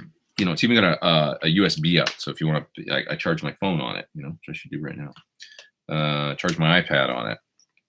It's a useful power supply. So I think that's a cool way to go. Now, once you got that, beyond that, you need some isolation kind of stuff. Because, many times you get ground loops and this kind of thing. So, for example, this box right here is something I've used for years. This is the RJM Why Not? I have one of these underneath my desk. If you guys have never seen one of these. This will do A/B switching via MIDI. MIDI in there. It's got so there's one input, there's the input, and then there's two outputs, A and B. And then this is a switch for if you want to switch it with a TRS standard kind of connector, I think you can do, or like a foot switch, like a standard, like plug it in there. So it's switchable via MIDI or this switch. So on the front, how does this help with noise? It's got a buffer built in. That's nice because when you're splitting the two, you need to use that buffer. It's got a good sounding buffer. ISO B. This is an ISO transformer. So that's going to isolate output B so that it breaks the ground loop. Because when you go to 2 amps or anything, you usually get ground loop issues. So I use this thing all the time now, just as an ISO transformer in the studio here. I have to power it and turn it on, but it's got a buffer built. So like the other day when I did this clone looper video, for example, I was plugging into my guitar into my Line 6 rack helix here, and then I took effect send 1 out of the helix and I ran it into the clone looper. I came out of the clone looper and went into out of effect send 1 out of the helix, right? Clone looper into the PT15, and I had a ground loop. And I was like, oh yeah, because I've got a helix, and the helix is connected to ground, and the amp's connected to ground, and you always get a ground loop issue when you use a helix like this. So I was like, I got to break that ground loop. So I just came out of the output of the clone looper into the input here and just took the B output and turned on the isolation transformer, and it broke the ground loop. Could I do that with just one of those little Palmer boxes? Yes. Or a little, what's the other one that I recommend sometimes? The Palmer isolation transformer, it's $60. You'll find it online. Just Google Palmer isolation transformer. You will find it. It looks like a little rectangle box with a 1/4 inch on each end. What's the other one? EBTech hum eliminator. I found a 2-channel EBTech hum eliminator at Sam Ash for $20 used. Probably because people didn't know what the hell it was, but it's a great thing to have around. You know, I use that thing all the time. So there's some good things for your pedal board. If you do AB and you split to 2 amps, check out that RJM. It's called the Why Not. Why Not? Why Not? And then throw the Palmer in your gig bag or put it underneath your pedal board if you need another one. And these are things that rig builders like Friedman too. If you get your pedal board wired up, they can make you those things kind of custom. So my main pedal board has isolation transformers anywhere where they need to be, anywhere where Dave found that it needed to be in my rig to help. I am going to the sort of the end of the chat. See what else is going on here. Rick Beato's live. Don't leave for Rick. Turn on 2 windows and have us both talk at the same time. I guess when does Rick start his chat? 12:30, 12 or something? Sunday's a good time to do it. Chris Camp says he's going to pick up the headphones. For anybody that was just joining in, CB1 closed back headphones from, what's the company called? Status Audio. Love these headphones. Man, good sounding headphones. Tell me I'm wrong. Somebody get them and try them out. I'm sure there's a money back guarantee or whatever. I think they sound great. Nice headphones. And they build them as studio monitor mixing kind of headphones. There's a lot of great reviews online where people are like, these headphones have no business sounding as good as they do for $70. Have I checked out the Fractal Audio FM3 yet? Says Jürgen Flurgen. No, I haven't. Haven't checked it out. Does anybody have them yet? Are they shipping? I didn't even know that. Yeah. Okay. Status Audio will wonder why the sudden surge in their CB1 studio monitor headphones. I hope so. My knees hurt is trying to stream 2 live streams, and he says it's hard to listen to. Papa wants to know if I've got jet lag. No, I'm totally over my jet lag. I'm feeling good, waking up nice and early. Any recommendation on avoiding noise from the LCD screen in your computer? I don't get a lot of that. You just back up from your computer. I don't find that that's an issue. Maybe it's the maybe it's an older screen or something like that you've got. But no, I don't have that issue with any of my computers. Let's see. Moving down here. I use a Radel Engineering Twin City, and they are Canadian. That's another. Twin City is a good box that's got an isolation transformer built in. If you need an ISO transformer for your rig or an AB box, keep in mind if you just keep one of those things around and you're in the studio or something, you need to break or ground, you can always just plug in something like the Twin City. That's the same as this thing. It's an AB box, but you can just use one output on it with the ISO on, and use it like a. It's kind of like you're using something that can do a lot more for a simple task, but you can do that. You can put it, for example, in line. Let's say you're going to run out of, like 1 amp's effects send, like somebody was asking earlier, and you go into a stereo reverb pedal and you come back into the return of that amp, but the second output on the reverb, you go to a second amp and there's a ground loop there. You could just plug in something like the Twin City in line on the input and the B output that has the ISO transform on it, and just use it as an ISO. You don't have to use it like an AB box. You could use it just for the ISO transformer. So they're handy things to have around, for sure. Hope that makes sense. Hey, Pete, do you like the Friedman Dirty Shirley versus my 50-watt Super Lead? It's a different kind of thing. A Dirty Shirley is sort of like a JCM 800 front end with a JTM 45 power section. So it's got its own thing going on. But I would say it's slightly less aggressive. Like something like the 50-watt Super Lead is a little bit more.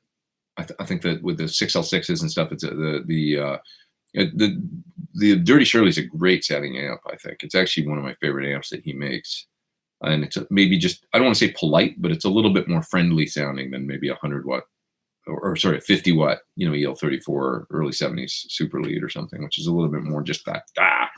Although my amp, I've discovered, I lent my 50-watt to David Grissom a while ago. It was an influence of mine, an amazing guitar player. My friend Ross Hogarth was producing a record that David came into town to do, and Ross sometimes borrows amps from me for these things. So he borrowed this amp for David, and I looked at the settings that it came back with, and it was really interesting because all the tone controls were quite low. So presence and treble and mids all below half, down.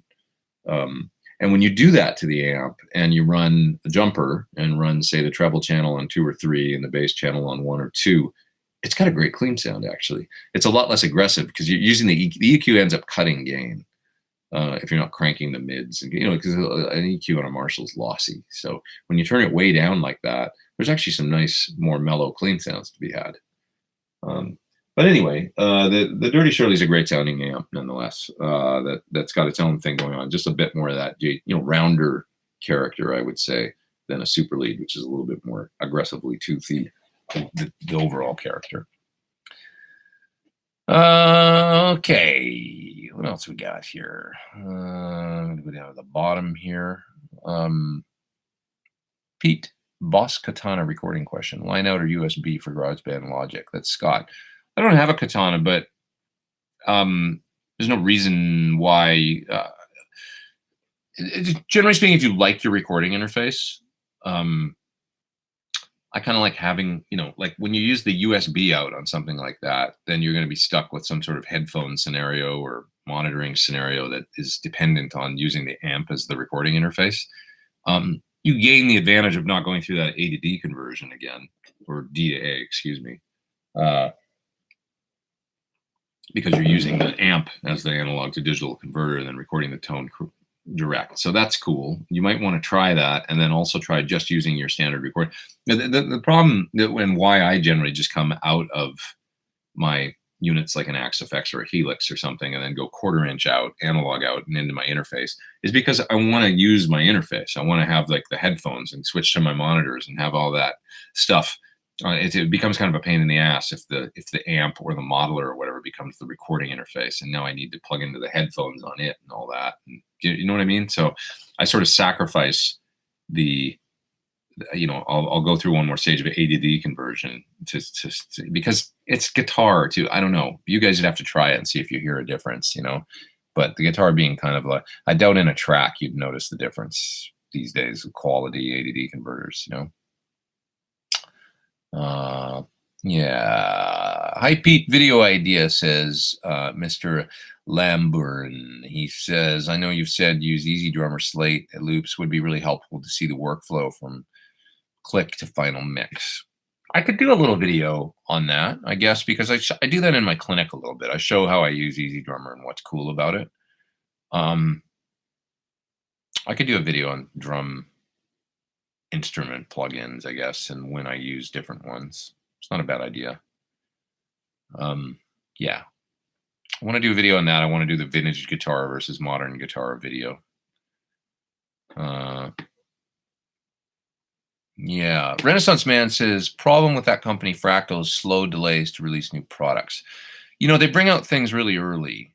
they bring them out before they're ready to produce them. There's a line of like with the PT-15, for example. I really wanted that to be at NAMM last year, and the guys said okay, but we tried to stick to a, we introduced it at NAMM, and it was basically successful introducing it at NAMM, and then there was interest, and it would be great if it was available in stores the next day, but that wasn't possible right at the time. So we said coming in summer, which meant June, it was going to start to ship, and we stayed on track and we got it out by June. So it was cool. So we let people know right out of the gate when we introduced the amp, like, here it is, this is what it does. We're about 5 months out by the end of January, and people were like, oh, but we stuck to our guns and got it done on time and stuff. The problem was when you go 6 months, 7 months, 8 months, and you bring, the interest level can wane. That initial, you want to jump on that. If you it's the Apple thing, right? Like it's basically their whole thing. There is something to it, like the new iPhone, and if it's out, they've even been kind of lax about it. But it's like if they introduce something, it's great if you can walk in the store that day and buy it. That's just kind of marketing, but so yeah, I would agree. I think that they should make sure they're going to be able to deliver the product. There's no reason to. I mean, unless there's some sort of super long lull. I really don't get the waiting a long time to bring things out. But somebody's mentioned, Renaissance Man says he likes the DT770 headphones from Bear Dynamic. I have a pair of those too. I think they're great. They're nice headphones. I'm going to tell you, I think these are. It's crazy, but you got to try these for $69. It's like, because I listened to my Bears yesterday, actually, compared to those, and I've got some other nice ones, some Audio Technica open back ones, and different headphones. But Tom says, after the success of your signature amps and signature guitar, will there be a Pete Thorn pedal? Well, I can't say we haven't talked about it. We've got ideas, but it would have to be something really.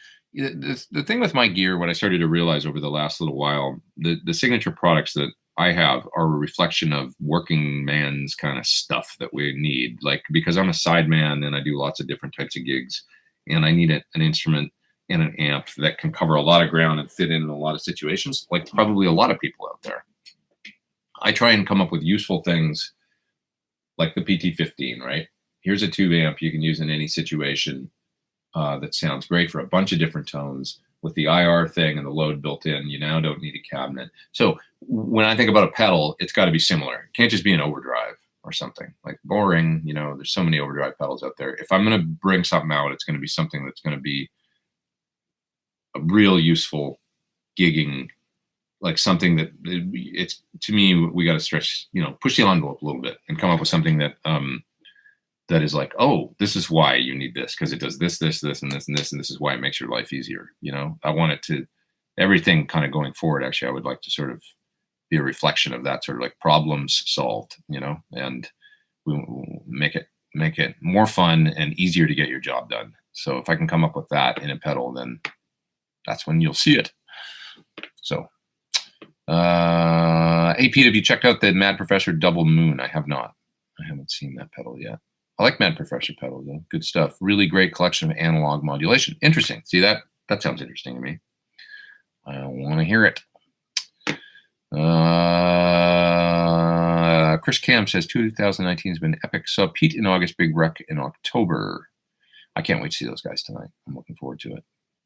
Good times. Last time I saw him seems like actually not that long ago. It was a year and a half ago or something, a year ago. It was a great show at the Roxy in LA. I bought a Norman's guitar shirt because I really liked yours, says Mark.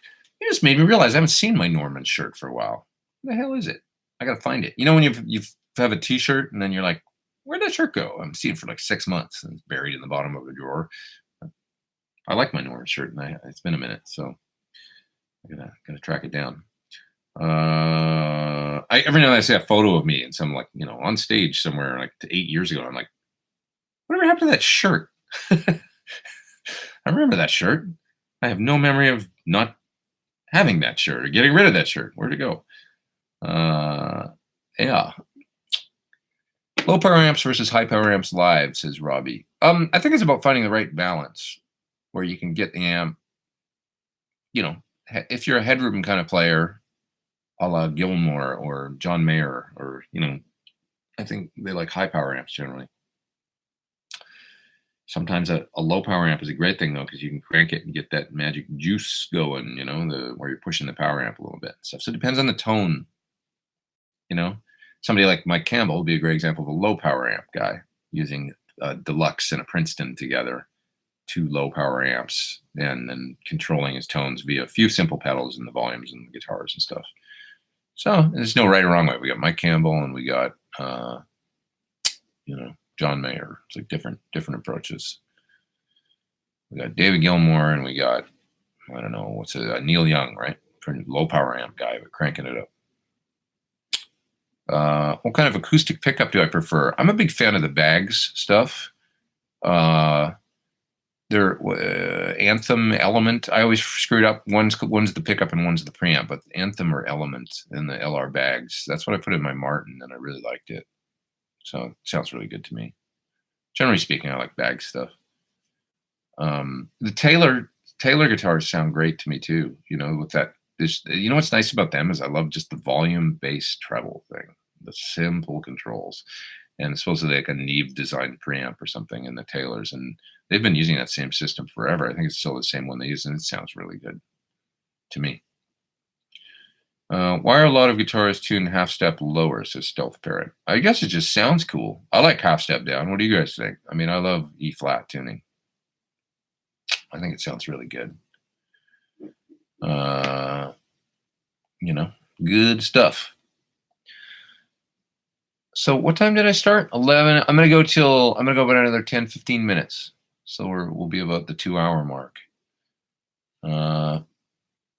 Mute That Bozo says, most of my old concert shirts disappeared over time, kind of like left socks into the void. I know it sucks, right? When I think about it, like some of the shirts I had in the 80s, where the hell did they all end up? My Iron Maiden Power Slave shirt, my Van Halen 1984 shirt that I bought all at the shows, you know, sucks. Like, I know I didn't wear them out, or at least I don't think I did. That's not my memory of it. But yeah.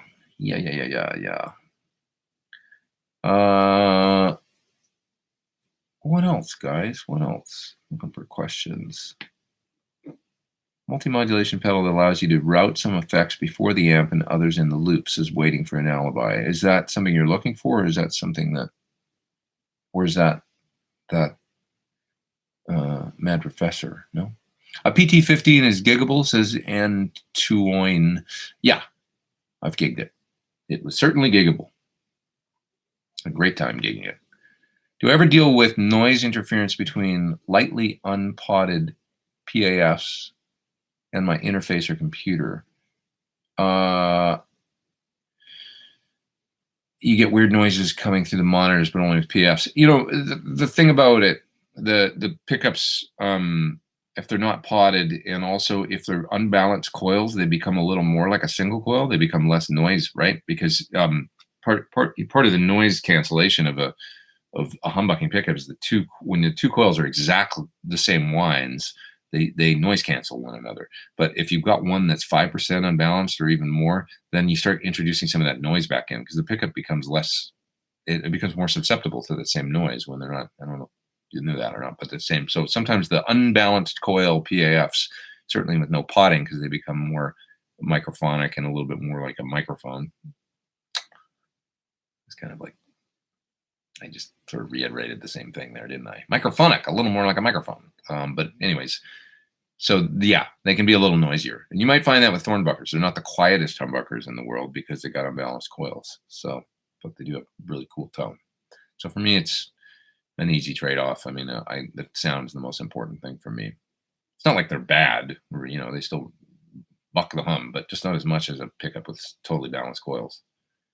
Most impressive Canadian pedal company, to me, it's Empress. I could go along with that.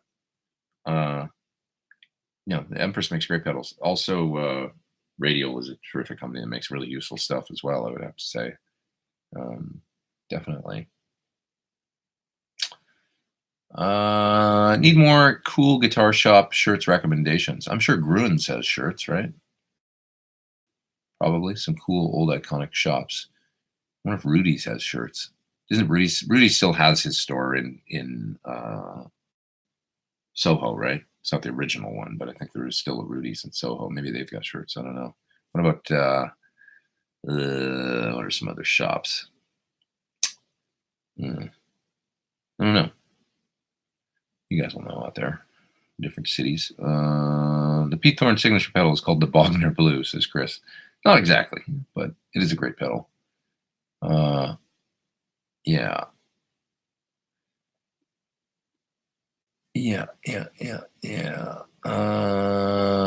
What else have we got here? They're auctioning some Gary Moore gear, and his marshals all have his settings marked. That's waiting for an alibi. That's interesting. Where's that auction at? I'd love to see that. He had the bass all the way up. Never seen that before. You can turn it up if, depending on where. Well, you know, if you're playing mostly single note solo stuff, it's not the worst thing in the world. It's just when you play chords, especially maybe that's, you know, for his Strat too. And it depends on the amp. If it's a super lead, I mean, Eddie ran the bass all the way up, you know. Eric's asking if I work out or do running or something to keep in shape or keep focus. I totally recommend it. I fell off the workout wagon a while ago. I haven't gotten back on it. I used to have a gym in my building that I lived in, and now I don't. And I've got a gym membership, but I just haven't been going. And I need to, you know, I get up in the morning, I'm like, I should go to the gym. I'm like, no, I got to get in and get to work. And then I don't. And it's like, I got to get up a half an hour earlier and get into the gym because it's just necessary. You know, it's good for my mind as well as physical health. How many guitars are enough? Says Doc Eye. Just one more. That's right. Wonder if I've ever owned a Rickenbacker, says SD Design. I haven't. I used to gig on a Rickenbacker bass that was my roommate's. I did a lot of gigs on a 4001, into a GK, into a 412. It was a very punk rock bass rig. I'd like a nice one. The one I'd like, to tell you the truth, is the Tom Petty model because it has a wide neck. I learned that years ago, that the Tom Petty has a real wide neck, so it's an easy guitar to play for Rickenbacker, like a 12 string. They made them in the 80s, I think. Yeah. Asking again, any plans for a reactive load IR that can switch IRs live? That's the PT100, PT15, excuse me, PT15. Just has an amp attached. I don't know about a reactive load that does that. It's an interesting question, actually. Should pose that to Kevin. Like, hey, if you do another update, why don't you put MIDI on it and make it so you can switch the IRs? Probably not that hard, actually, you know, to do. I mean, I say that, and then it's like he'll go, no, you need this and this and this, but I'm sure he could figure it out. That'd be cool. I should ask him. Let's see. Okay, moving down to the bottom of the chat. I'm going to split in about 10 minutes or so. Best Univibe pedal. I did that one Arista Sabadius. It was pretty cool. That pedal sounds really good. What else? I like the one from Croatia. Somebody tell me the name of the one from Croatia. Shit, I don't remember what it's called, guys. It's there's a gray one and a really nice sounding vibe. There's a red one and a gray one from Croatia. What are they? You guys tell me. I've done videos for them on my channel. Terrific sounding vibe pedals, actually, and they're small, like size of a Phase 90. Real versatile. Do I use in-ear monitors when playing live? If so, which system do I use? I've used A5s, a set of A5s, for about 3 or 4 years now from a company called 64 Ears, at least 4 years. Yeah, that's a good set. I like those. I use UE7s are okay. I'm not a fan of in-ear monitors, really. I still don't like them. They're like a necessary evil, but I use them because I have to. I'd use the ones that sound as good as I can find, you know. And those have worked well for me. I do like them as headphones as well. You know, the A5s from. I think they changed their lineup though. I think they now have A4s and A6s. I don't think they make the 5s anymore. And that's 64 Ears is the company. Any suggestions on a small home digital rig used for practicing and recording? Nothing too crazy. Well, you could just get an interface like the Apollo Twin and then use plugins. Like the PT100 plugin sounds great. So you're all in for, even if you got a line 6, or not a line 6, a Arrow from UA, and then a couple plugins, you'd be all in for $600-700, something like that. The other thing you could do is do a THR, one of those Yamaha, right? It's like a modeling amp. It serves as an interface to something along those lines. Would be cool for home practice and for recording. Some people are suggesting a Katana. Vibe Machine, is that it? Yeah, Oscillation Overdrive. I think that's the one. Dry Bell, that's the company. Thank you, Dry Bell from Croatia. They make really nice vibes. Chris says, sorry, Pete, making a joke. I knew you were the Bogner Blue. I like the Bogner Blue too. Great sounding pedal. Yeah, as is, by the way, in a similar vibe, but they're more dough. But it's the new Revival Drive from Origin Effects. Yeah, great sounding pedal, and a similar type of pedal. Let's see.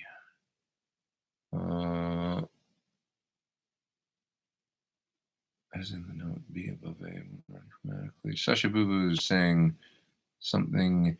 Ever hear of comma, as in the note B above A when we're run chromatically? Sorry, dude, I don't understand. Above my head. Love Andy Summers, says SD Design. Me too. Bought a multi-effects just so I could play Andy Summers stuff. Compression, delay, chorus, and reverb. Good stuff for sure. I love Andy too. He's super cool.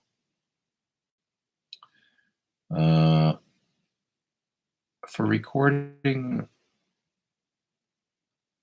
let's see, Mr.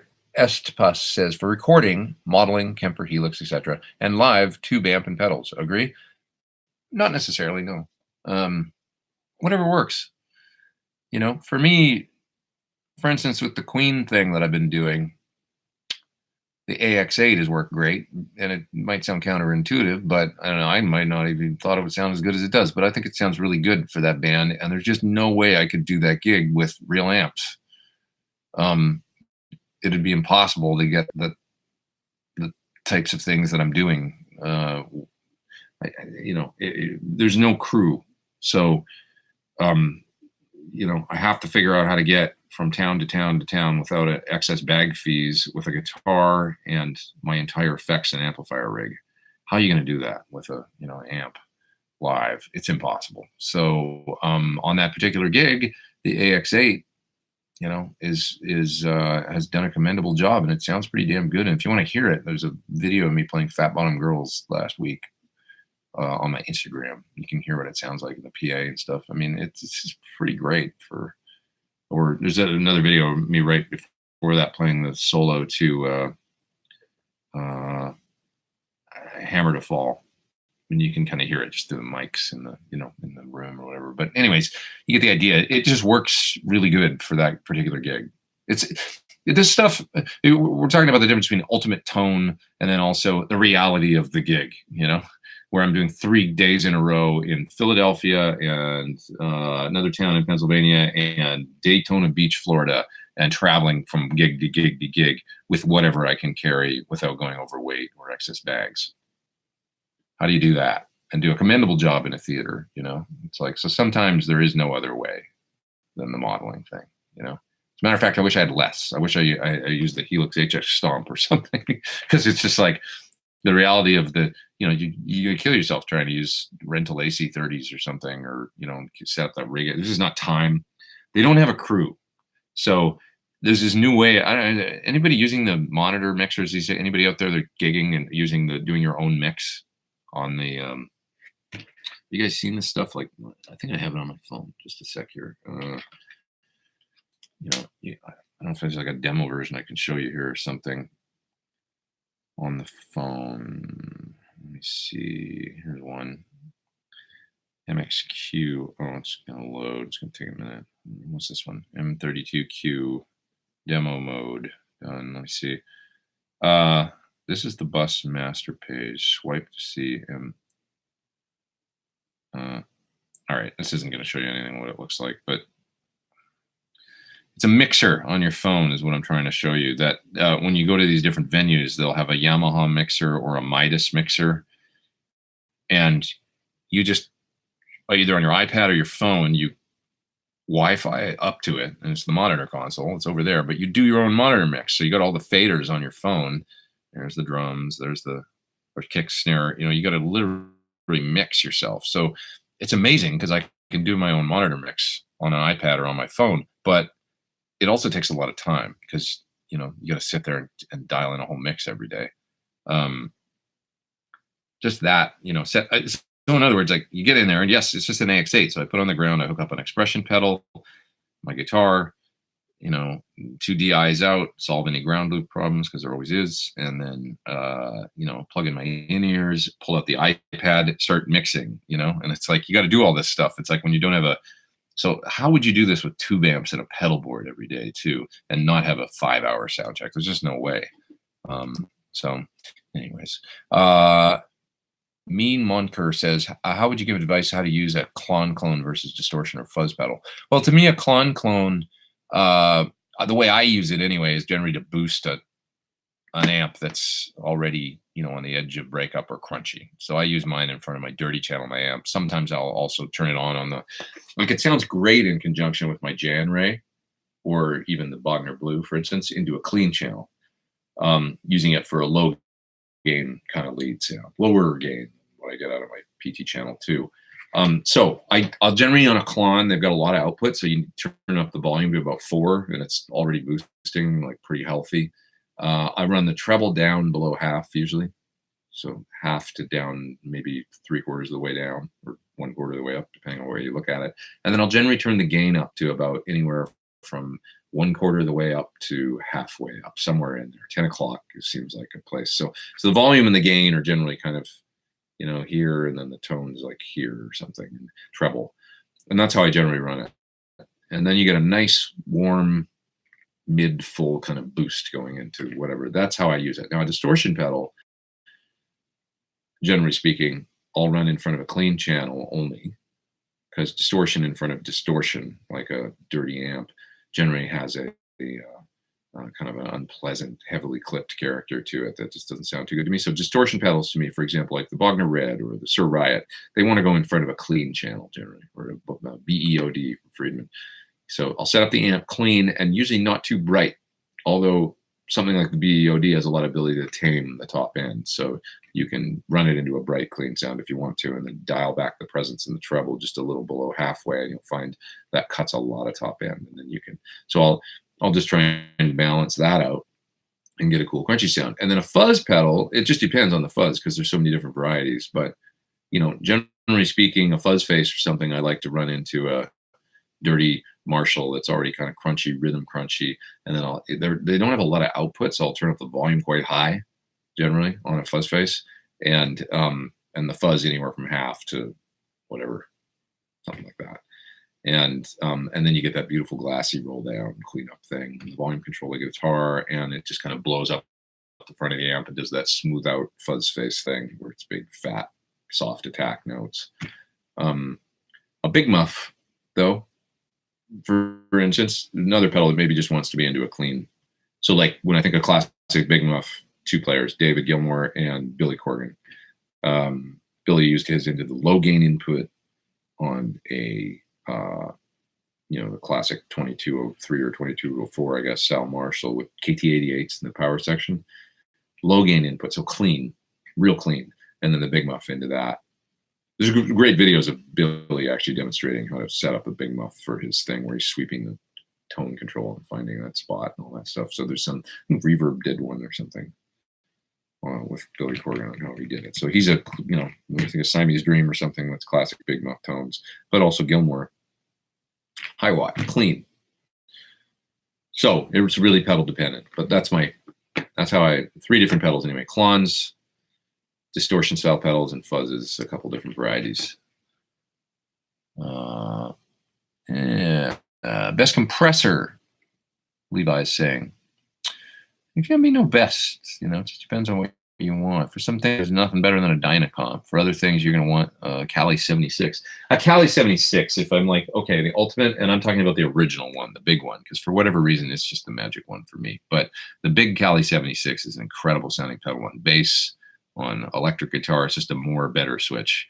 I use the Ego from Wampler, the little one on my board down there. It's nice and small. I also really like the SP from this little guy from Exotic. Oh God, I don't want to fall off my chair. This one.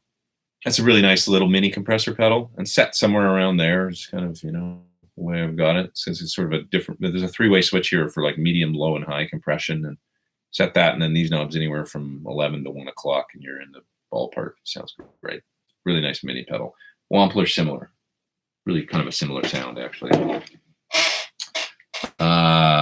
So those are some good ones. Best, what are some other best? The Koji's great, and it sounds kind of expensive. It's got its own kind of smooth, it's not a Dynacomp by any means. Yeah. Let's see what else we got here. What I recommend the Kraken for direct recording. Sounds really good. I think it's I liked that pedal out of all those ones the most. We're talking about the Victory Kraken here. It depends on what you're running it into, but yeah, it was nice running into my amp. I liked it into the power section. Sounded really good into the PT15. Okay, it's 1:15. Okay, 5 more minutes. I'll go to 1:20. What do I think about matchless DC30s? Great. Classics. Really cool. Good stuff. Good stuff. You guys are talking about the Newport and Laguna. Do I ever drive up through Dana Point to Newport and Laguna? You guys are talking about down. I love Laguna, man. My goal is to retire there. You know who lives in Laguna? Phil Collins from Def Leppard. Talked about them earlier. Evidently, he likes vegan food, and you'll always see him out for vegan food down there. But maybe when I'm old, I'll live there. We'll see. It's a nice town. I just love the pace there, and it's a nice place. I like Laguna Beach a lot. Newport. I like Laguna. I could go up to Newport and whatever. It's cool. But as it's also one of these places I used to go on vacation as a kid with my folks. My mom and dad loved it there, so I got good memories of it from back then, and that always sticks with you. ST Design says Oceanside is cool. See, that's not a place I've ever hung out. It's weird. There's these certain Southern California towns that I lived here for like 30 years. I should get down there and spend some time in Oceanside, see what that's like. Yeah. Tom says that he uses Soundcraft and his band mixes the sound on iPads. Works great. It does work great. It's just kind of, I'm used to having a monitor guy, and it's a faster setup when you've got somebody doing it. You know what I think the best is? One of the gigs we did with the Ultimate Queen Celebration actually last week, somebody had set up the mix for each of us first. That was helpful. Rather than coming in and having to dial everything from scratch, including panning and everything, the monitor guy had basically set up a mix. And then I put in my ears and was like, oh, it's actually pretty close to what I want. And then I could do it much faster. I think that's great. But if you don't have a monitor person at all, when you're doing it all, it is really cool. You can get a great mix. I mean, it's awesome to be able to just do your own mix. You know what you want better than anybody. SD Design says, hey, Pete, does Brit sing? An acoustic jam with Brit would be rad. Thanks for doing the top chat there, SD Design. I appreciate that. She does actually, because I've heard her, but not, she's good, but she doesn't, maybe she's shy about it or something. But I've heard her sing, and she's got good pitch and everything. So, like, yeah, everybody can sing, Brett says, Brian May change the amp with delays, and if you can get that sound real close, you're doing good with limited gear. Yeah, exactly. I agree. SD Design said California is crowded. Is it crowded where you all live? It is pretty crowded down here, but I still love it. I was driving on the way to work today. Sunday mornings are never bad. I was like, California, I still love you. I think I might have said that out loud in the car. It's a nice day, and tell you.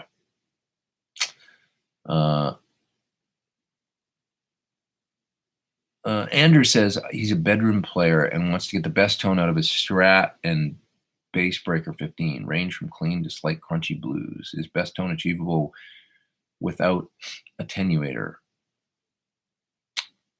Well, if you've got that rig and you're probably good just trying to find a nice pedal that gets you your edgy tone and then just turn it down. Something, I would say, you know, find a cool, you know, a cool pedal that gives you the grind that you want. And that could be a lot of different things. I don't know. I'm looking around now trying to figure it out. It's a good suggestion for a good bluesy kind of. I mean, God, there's so many. There's so many that it's like opposite anxiety. I can't even name one. But King of Tone. I don't know. The Bogner Blue, if you're leaning towards Marshall. What else? Janray. Janray's really nice. Like I say, if you got that amp and a Janray and a Klon clone of some sort, that'd be pretty damn cool for that tone. Those are a couple options. Yeah. Thornbucker spacing for a PRS S2 stop tail, says Julio. I guess that'd just be a 50 millimeter narrow. I think. You might want to double check that by asking PRS or something, but I'm pretty sure it's just Gibson spacing, right? What do I think about Ibanez artist guitars, AR-50 from the early 80s? Like, oh yeah, they were Art Star, or were they called Artist? Ibanez Artist. I guess they were Artist. Nice. I like the early 80s Ibanez. They were making good guitars then. I like we were talking about it earlier. I like the double cutaway one. Is that the Artist? Maybe that was called the Artist. And then the semi-hollows were nice, and I like the Roadstar stuff too. I thought they were cool looking. I wish they'd make that guitar. Do they make that guitar again? They should make that guitar again, like a really nice one. Remember the one that Steve Lukather was in ads with? It was a Blue Burst. Anybody remember that? I thought that guitar looked cool. Had that big monstrous tremolo system on it though, but it was a nice looking guitar, I thought. And they had those knobs with the rubber knurl thing around them for easy grab, you know. Okay. I better go. Time to go. Steve from Boston's in the house, looks like. What's up, Steve?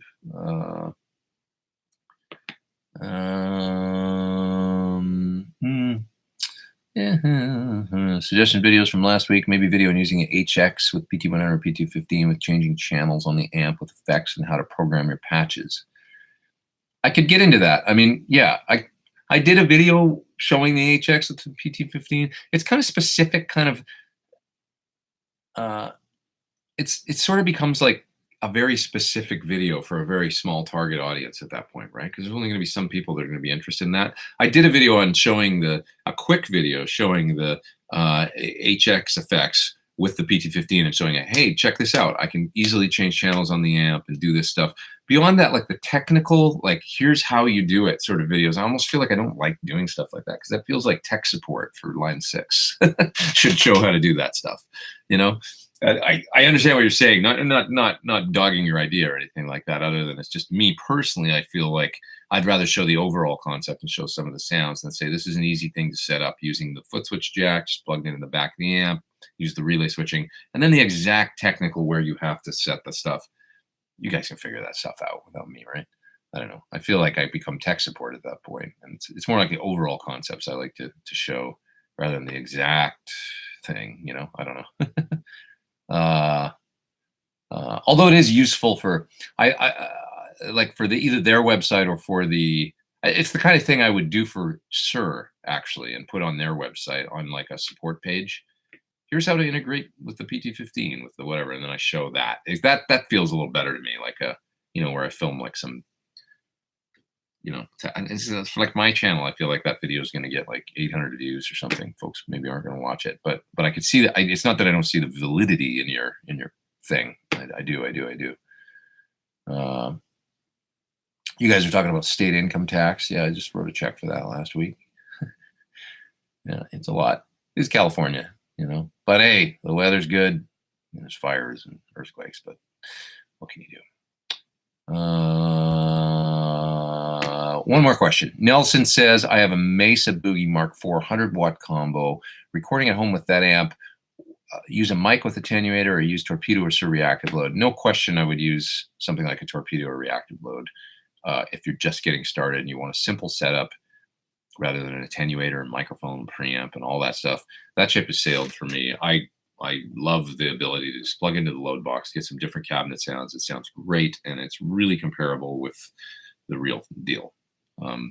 So relatively soon coming will be a video where I show that it's just how close it actually is to the real thing, like with an exact A/B comparison between an impulse and an actual cabinet that we just made an impulse of. Yeah, I've done little things like that before, but this test, I think, is the way that we did it is really effective. So I will show you guys that down the road coming up, and with some exciting news to go along with it, stuff like that. Anyways, guys, I'm going to split. I'm hungry. I'm going to eat some food and then probably come back here and get some work done and then go see Ian in a while on Big Rec play. So you guys have a great rest of your Sunday. Thanks for joining.